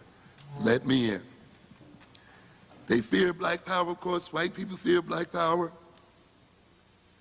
If we gain an African-centered consciousness, it means a loss of the black consumer dollar by whites and other non-blacks. And what have I told you before? Because we are such individuals, because we are so free, we, in a sense, are financing Koreans and other children. We are making certain that they don't engage in crime because they don't have to. In a sense, we finance or we disinvest in our own children. And to that extent, we actually instigate criminality in our own. Those of us who don't see color means that we don't see our own children of color. We treat all people the same, even though in reality not all people are the same. Not all white children as a group are equally as poor as black children. But yet you want to see them as the same, and in the end, you end up giving what? Money to people who already have more than they know what to do with. We finance the children of other groups, and then we wonder why our own engage in thievery and other forms of misbehavior. In a sense, then, we create it. We also see a situation here with the changing demographics of this country, the need of this country to what I call Anglo-Saxonize the black middle class, to make honorary blacks as a means of maintaining their position and their power and their wealth when they are no longer even a majority in the United States.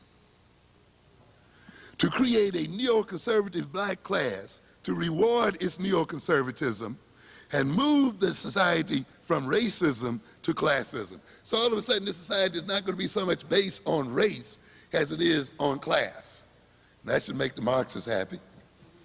You know, now we can talk about class because these neo-honorary blacks now become a part of the middle class and the upper ruling class, even though they are not. The black middle class and the black upper class is a subordinate class. It is an underclass. What did I say about this distinction? Because these two classes still don't own anything in this country worth a nickel. They don't own the means of production. This is a salaried class. This is not a real ruling and upper class. This is a misnomer to call these people such. They are still managed by the white middle class. They're still being laid off by white middle class managers out there today. It is still an underclass, but you're going to create this idea of equating these Negroes with being white, and so they're in the same class with white folk. You're not in the same class with white folk. I don't care how you dress, how you talk, how you walk, what school you go to, and how you look at the world. In fact, as I've often said, I wouldn't regret it too much if black people really acted like white folk. You know what I'm saying? Yes. In fact, I've said that Farrakhan and others act more like white folk, if you want to play it that way, than Clarence Thomas or the black conservative. Why? Because white folks say they want to what? Own and control a piece of this what? This earth and this ground. They want to own their neighborhoods. They want to own their businesses. They want to educate their own children. They want real power in the world. They build real nations and so forth. They have their own institutions. They create their own jobs. So man, if you want to act like a white person, go at it. You see? But these Negroes you accuse of acting white are acting just what they are, Negroes. If we really acted like white folk, we would be at war right now. We would be in the business of taking from them the wealth that they have stolen. We wouldn't be concerned with obeying their laws and their rules and all of this business. We would get it the way they got it. Reach in and what? Take it. And then impose our own what? Rules and laws and legitimize our own criminality. That's what white folk do. You go to white schools, they still don't teach you to be white. No, you think you're going to Yale teaching you to be white? You're being taught to be a bigger Negro than ever. Just the fact that you're at that school should teach you something. Where's your own? Where's your research universities? How are you going to protect yourself against the onslaught of AIDS and other disease, using your own research institution, using your own hospitals, using your own defense establishment against germ warfare and so forth? You're not being taught to act like white folk, you're taught to act like Negroes. So the Afrocentrism invoked in whites and among blacks a need and in particularly among whites, for a degraded black mass to maintain its social cohesion and economic dominance. In other words, ladies and gentlemen, this whole social system is maintained by the degradation of black people. That is why Afrocentrism and African identity is so frightening to the system. This is why a communal identity is so frightening to the system. I've indicated to you earlier that it is this privatized consumer approach to the world that maintains it. When people start then spending their money responsibly in terms of themselves and in terms of their self-development and not just throwing it over to other people. When people start behaving in terms of their communal development and power. When another community has depended upon our being divided and dependent upon our acting as individuals unconnected, one to the other, then our coming together and creating a community and creating a single consciousness represents the end of that destruction and the end of that power. So at the point when we begin to develop this, we suddenly get an identity crisis. It was stated in the Time magazine very clearly that the development of ethnic pride in non-white people threatened the social cohesion of America, because it was the lack of that pride that maintained it. So then, as we'll end it here, and I just want to look and mention just some other things here. And again, I say it's good to look at the format of things and look at the timing of things. At the same time that we are having a so-called identity crisis in the black community, and at the same time, we are accused of being engaged in racial fascism and so forth.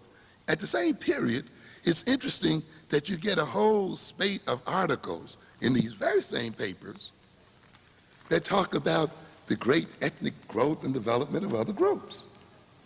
Again, in the living section of the New York Times, Wednesday, December 11, 1991, along 90 blocks of New Jersey, a new world of Latin taste.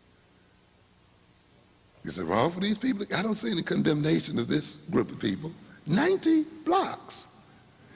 And it goes on and on for page after page, talking about this unpeeling the multiple strata of Latin cultural lore on Bergen Line Avenue, and how this avenue, Bergen Line Avenue, which extends for 90 blocks through Union City and West New York, just across the Hudson from Manhattan, and what great delights you will experience when you go over there. What great foods and so forth.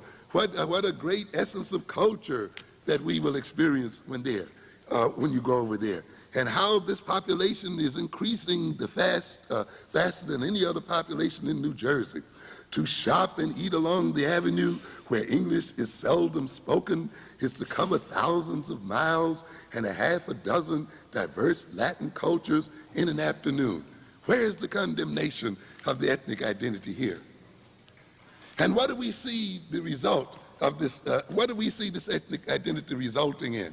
People creating opportunities for themselves, people creating jobs for themselves, people creating wealth for themselves, people creating economic and political power for themselves. Why aren't they not having an identity crisis?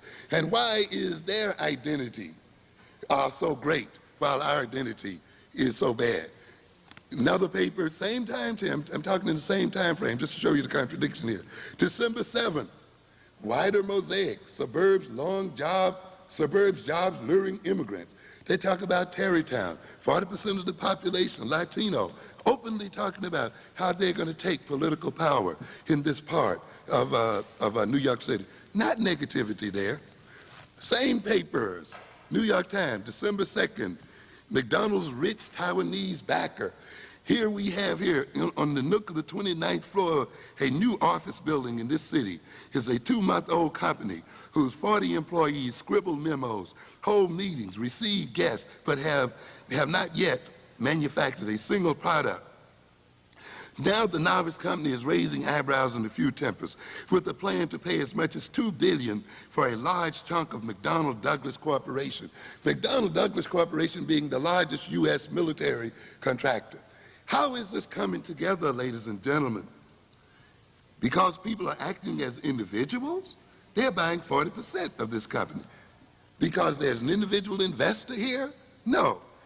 The Taiwan Aerospace Corporation is no fly-by-night operation, rather the high-priority venture of a government with $76 billion in foreign exchange reserves, more than any other nation.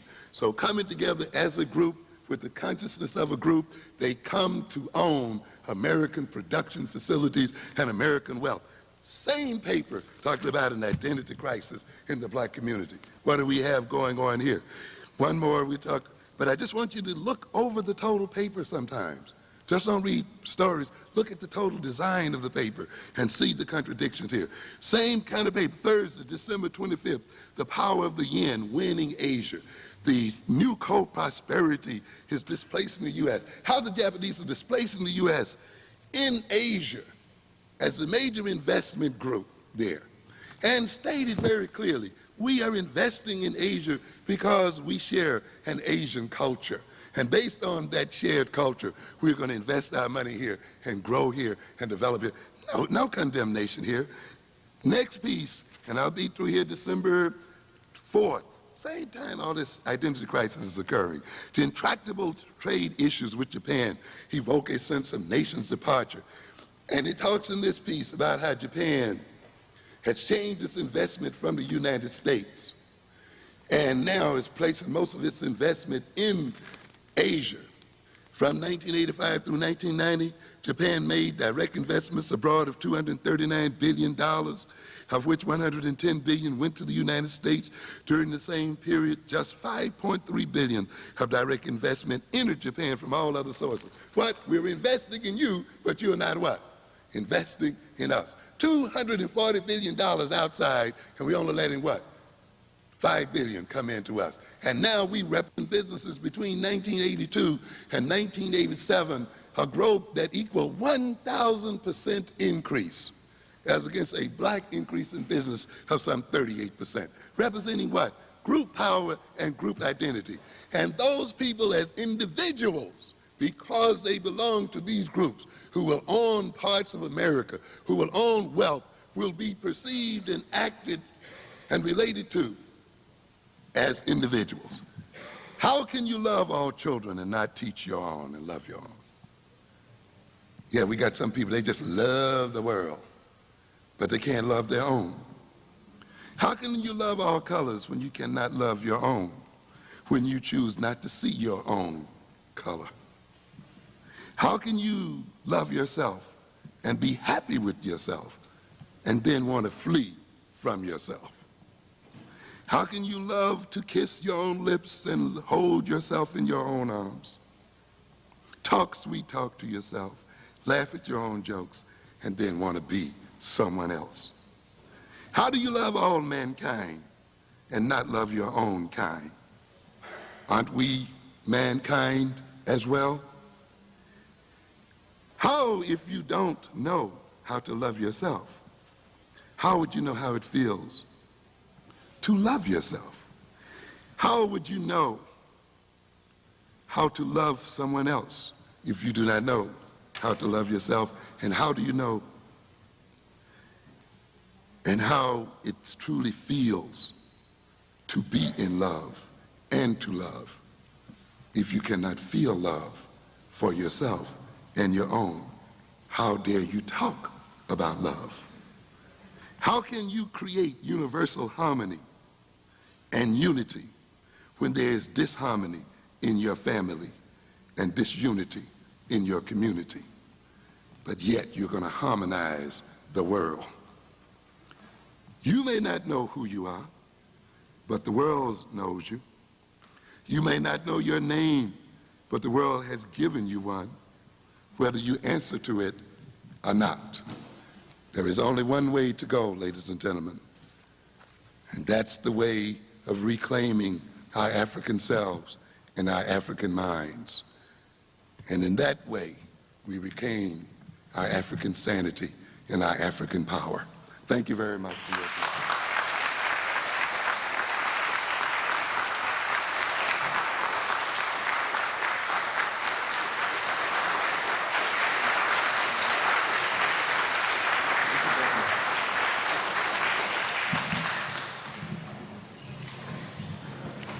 Brothers and sisters, I had an experience a month or so ago that helped me to even more appreciate what it is that we had today. I went to a conference called the Black Males Conference, and Dr. Poussant, and I name his name just because I've seen him do this a couple of times, was asked to come and present. And he came and literally he presented nothing. I mean, he presented absolutely nothing. And people had paid their money to do this.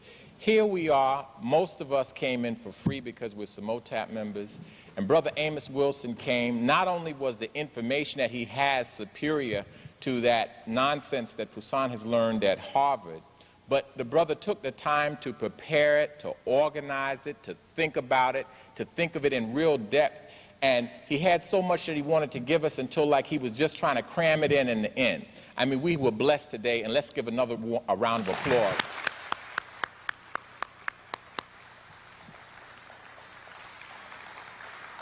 Economic reason. Do you have any thoughts on that economic reasons for why those whole categories came about? As a matter of fact, the designation of races and classes and groups, to me, is very much connected to economic power and the maintenance of economic power and economic advantage, because they generally too tend to be correlated with economic standing. That is, group names, group designations, and attitudes are related to group standing and power in the world. And to a great extent, these designations are not only designations in terms of colorations, but designations in terms of privilege and advantage relative to, of course, the top of that pyramid. They serve often in protecting their own privilege, that is, those secondary groups, to maintain, of course, the power and the strength of the primary group. And in the end, of course, they define themselves economically and in every other way almost in terms of that primary group. So you can see the primary group organizing its definition of them and reorganizing its definition of them in terms of its own economic motives. This is also true in terms of specific personality characteristics as well, which I emphasize even to a greater extent. That if you would look into the modal character, the so-called average character of our people, and many of the things that we complain about in terms of the way we behave or act in the world, you will recognize that they have economic outcomes and purposes. If we talk about, for instance, the lack of so-called self-confidence, have indicated how the lack of self-confidence in our people reduces entrepreneurial spirit in our folk. And therefore, the breeding of a lack of self-confidence becomes a way of knocking us out of economic competition with other people, while at the same time trying to state that we are free to compete. Or the degrading of black physiognomy, making us feel unattractive, motivates us actually to buy white cosmetics from white companies. And of course, say in the case of Michael Jackson and others, to actually engage perhaps in surgical operation and other procedures that also enrich other people.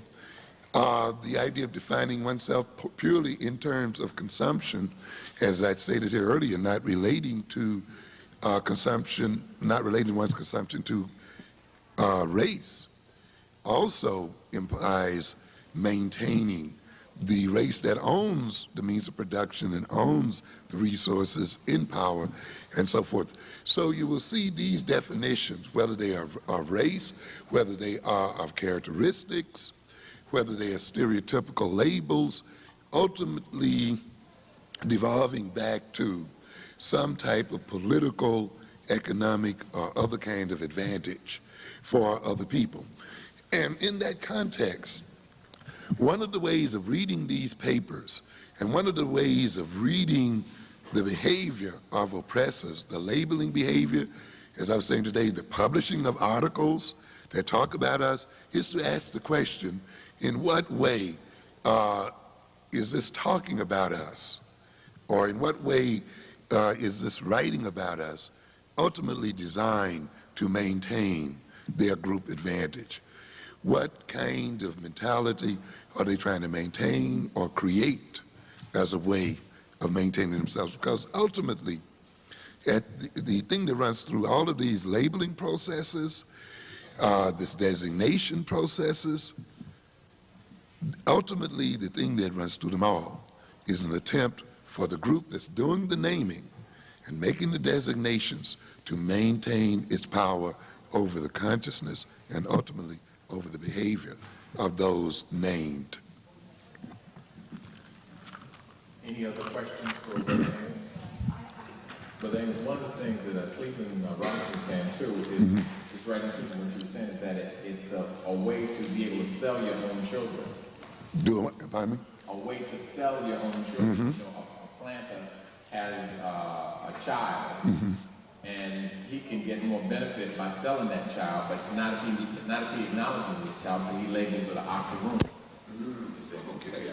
So it reminds me of our market definition when we tell our children why they should get an education, and often you get the statement so that they can make themselves more marketable. And we sort of talk about education as a tool, the means by which we can sell ourselves. You see, again, and if you look at the way after we define ourselves and define our education, it's defined along market terms. And so you do, again, have that commercial, economic aspect to definition and in terms of power. Yes, ma'am. Professor Amos, my question has to do with the population of black males. And I hope you can answer it. It's probably one that requires research, which I haven't done, and I hope you can shed some light on it. We read continuously about the extinction of the black male, the destruction of the black male, the disappearing black male. And this is psychologically very damaging for Africans to continue to hear this. Do you or anyone that you know of have actual figures, comparative figures on the black male population? Is the black male population disappearing as we are continuously told, or what is actually happening with that population?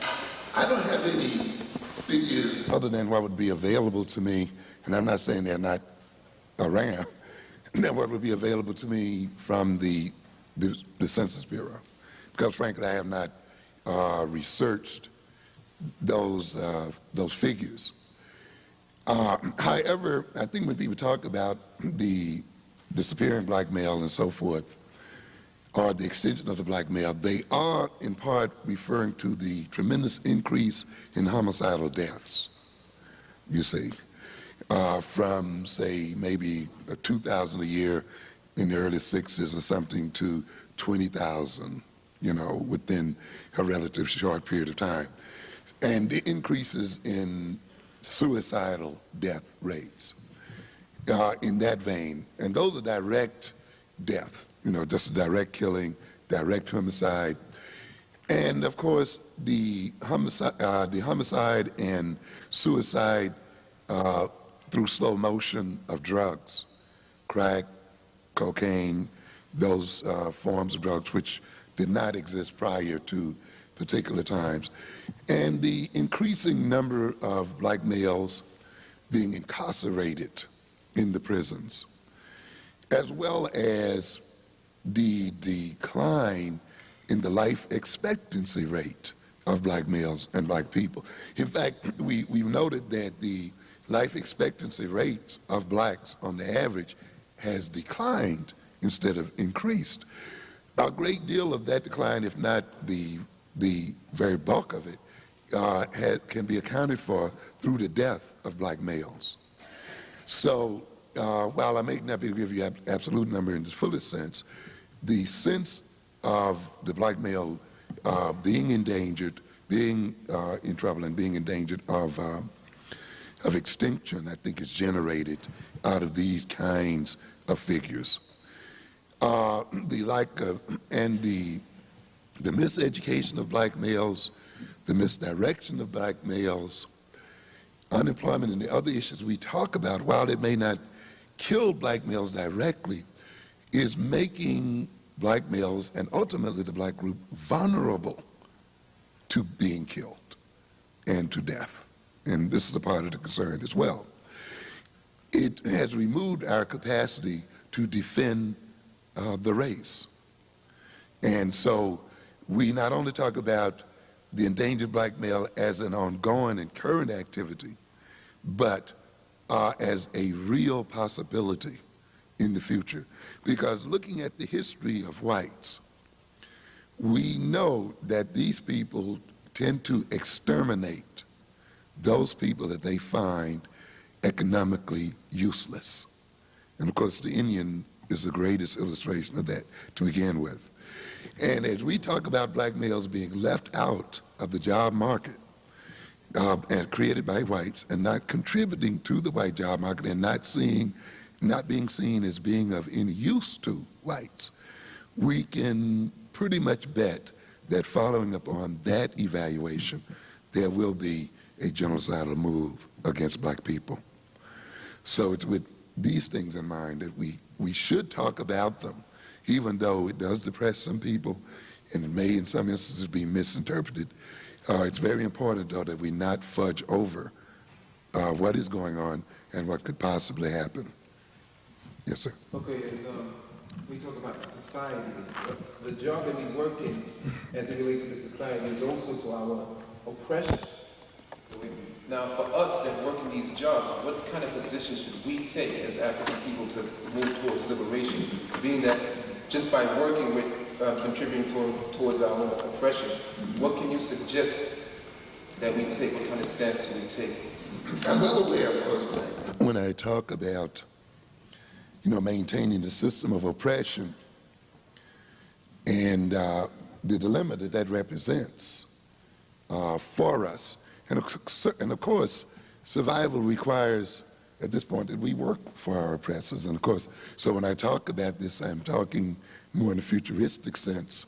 But I'm also talking about us beginning to shape a consciousness and shape a set of social relations, a set of relationships with others and building organizations and institutions that will transform this situation.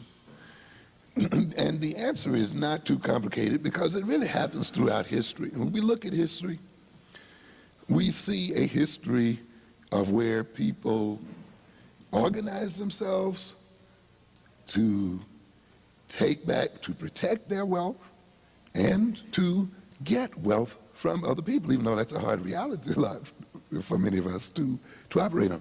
When I see blacks on jobs, and ourselves on jobs, and I'm a part of that force, to me, it becomes a matter of getting to know that job, getting to know that company, getting ourselves in a relationship where we can export the intelligence of that job and about that job, get ourselves in a position to take over that company if possible, to create rival companies and competitive companies as a group.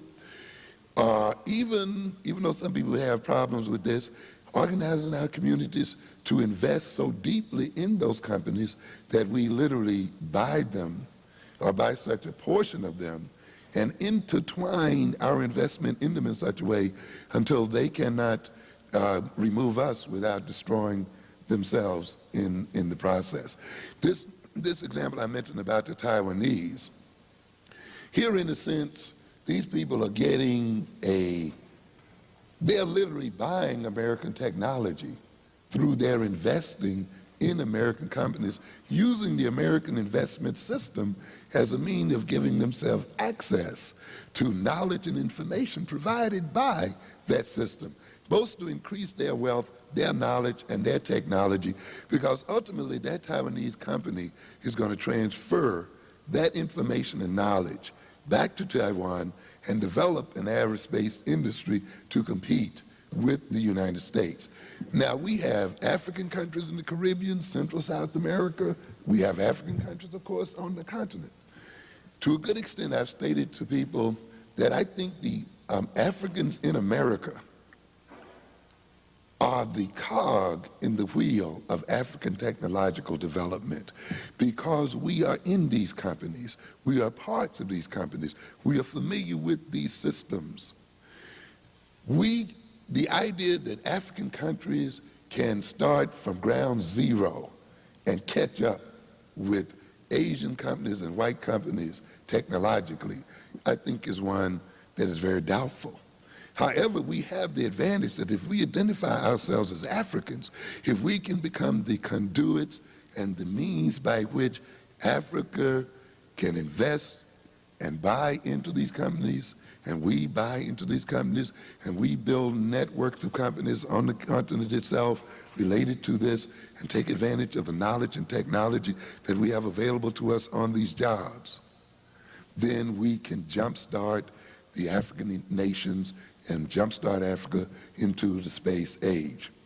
So we should look at these jobs, since we are forced on them in many instances, in terms of how the knowledge, the techniques, and other things we learn from being on these jobs can be used and transferred back to African people, into African hands, and advance African economic, social, and political development. But it would mean that you got to get together with your workers on that job. And you want to, many white guys, for instance, move on jobs and stay on jobs merely to gain the knowledge and expertise to start their own companies. And in many instances then, we as black folk will have to come in there with that same kind of mentality. Mm-hmm. Yep, yep. Mm-hmm. Yes, yes, ma'am.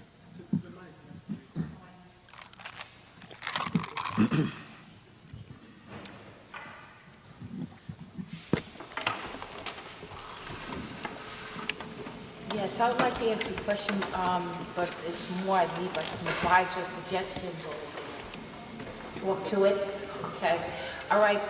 Politically, like in the community that I'm in, I'm involved in a political party, and I'm finding that they're not really trying to empower the communities so that they could do on their own.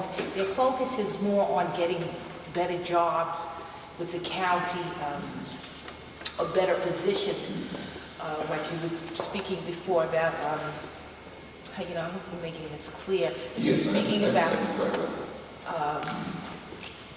you know, buying into the consumption or the middle class values or bourgeois values.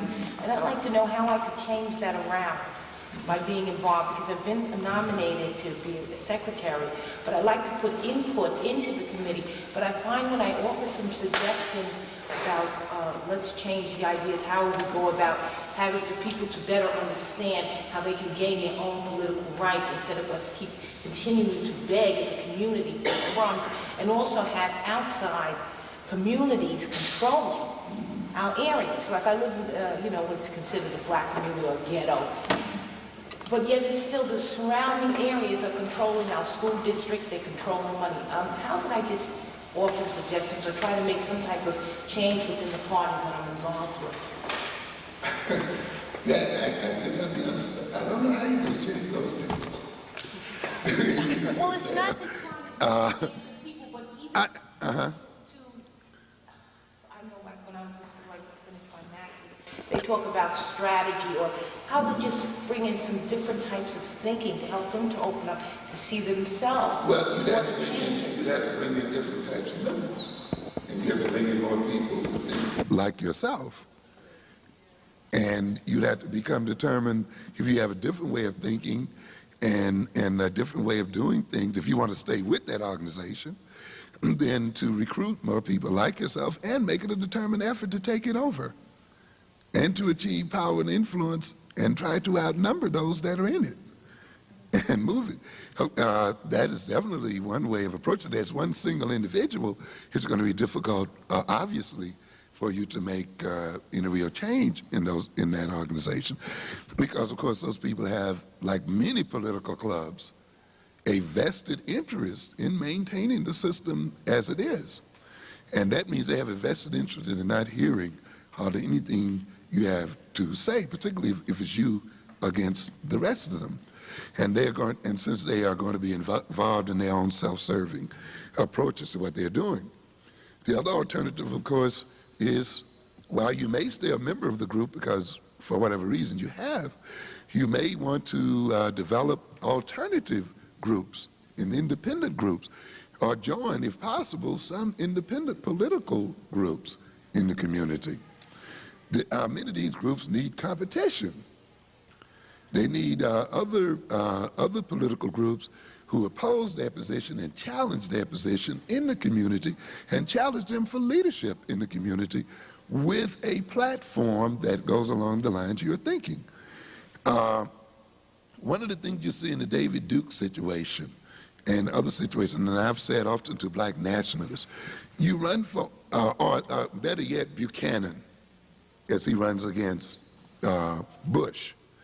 Now, Buchanan is not saying so much that he thinks he's going to win the presidency, but he figures that he's so far to the right of Bush that for Bush to succeed against him, Bush has to move farther to the right. And just the process of competing against Bush, running for office against Bush, in effect moves Bush toward him. And I've stated that as nationalists and other people, then we must provide a challenge to those standard organizations in the community, state our position very clearly, and of course, force then certain issues to be publicly discussed because you are making them public, and forcing these people toward yourself. Not that you shouldn't even go for office either, if you want to, as well.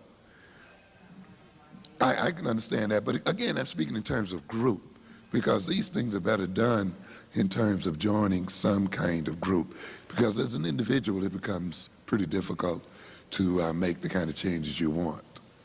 The only problem that I'm finding is the people that I'm encountering, they really seem to want to keep the status quo. Of course. They don't want to keep not only this group, but other contracts. There are, Changes or empowerment. But you find that it's only there for those that well, even though they may be speaking to you about Afrocentric or blackness, but you really see that this is not what it's all about. but I think do we have Brother Mack here? Brother Joe Mack, who operates here in Queens and who's developing an organization here, who ran for governor and at least was petitioning to run for governor in the state of New York. Where's your location, Brother Mack?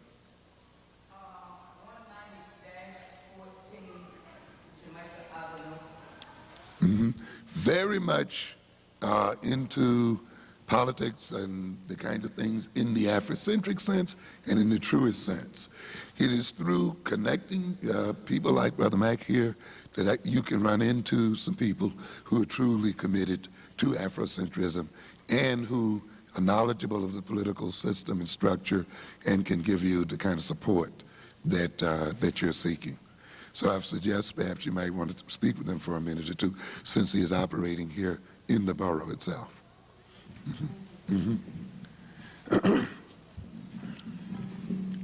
Yeah, I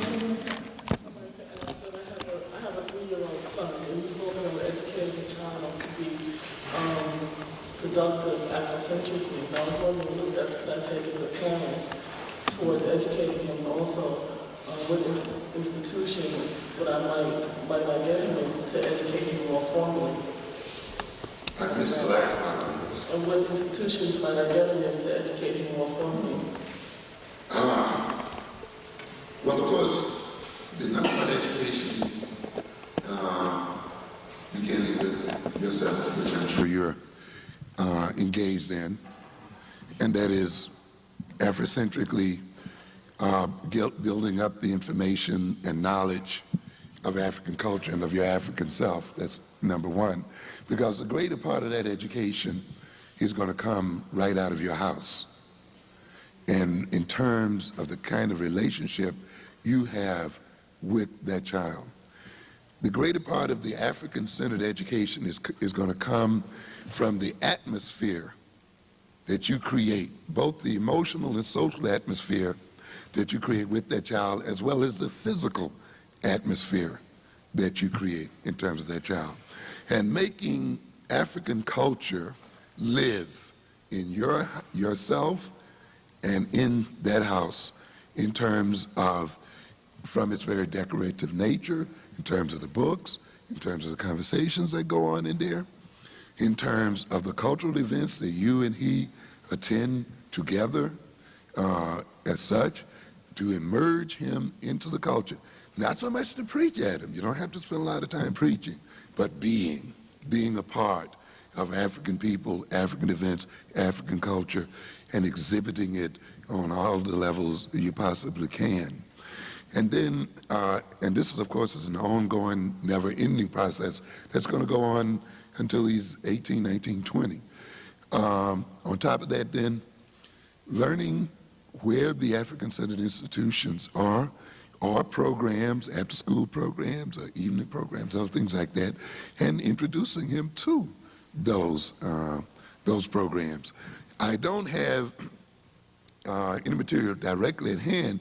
However, I do have lists of African independent schools and African-centered independent schools that if you want to get in touch with me, I can let you know about where they are here in this borough so that you may want to introduce him there.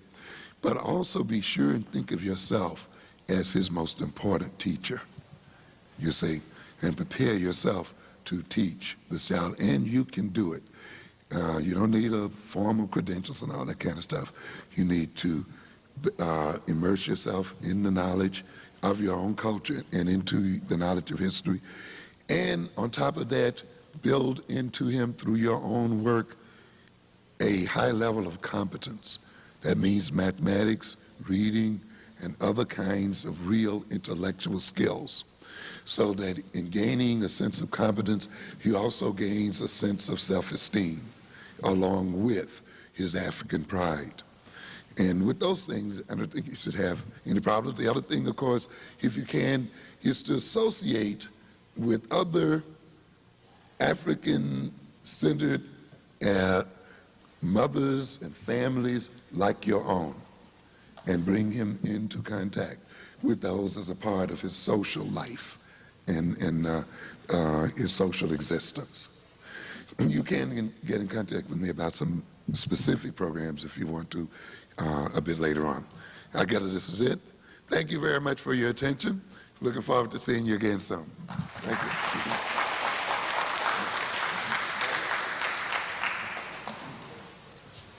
Get home safe, brothers and sisters.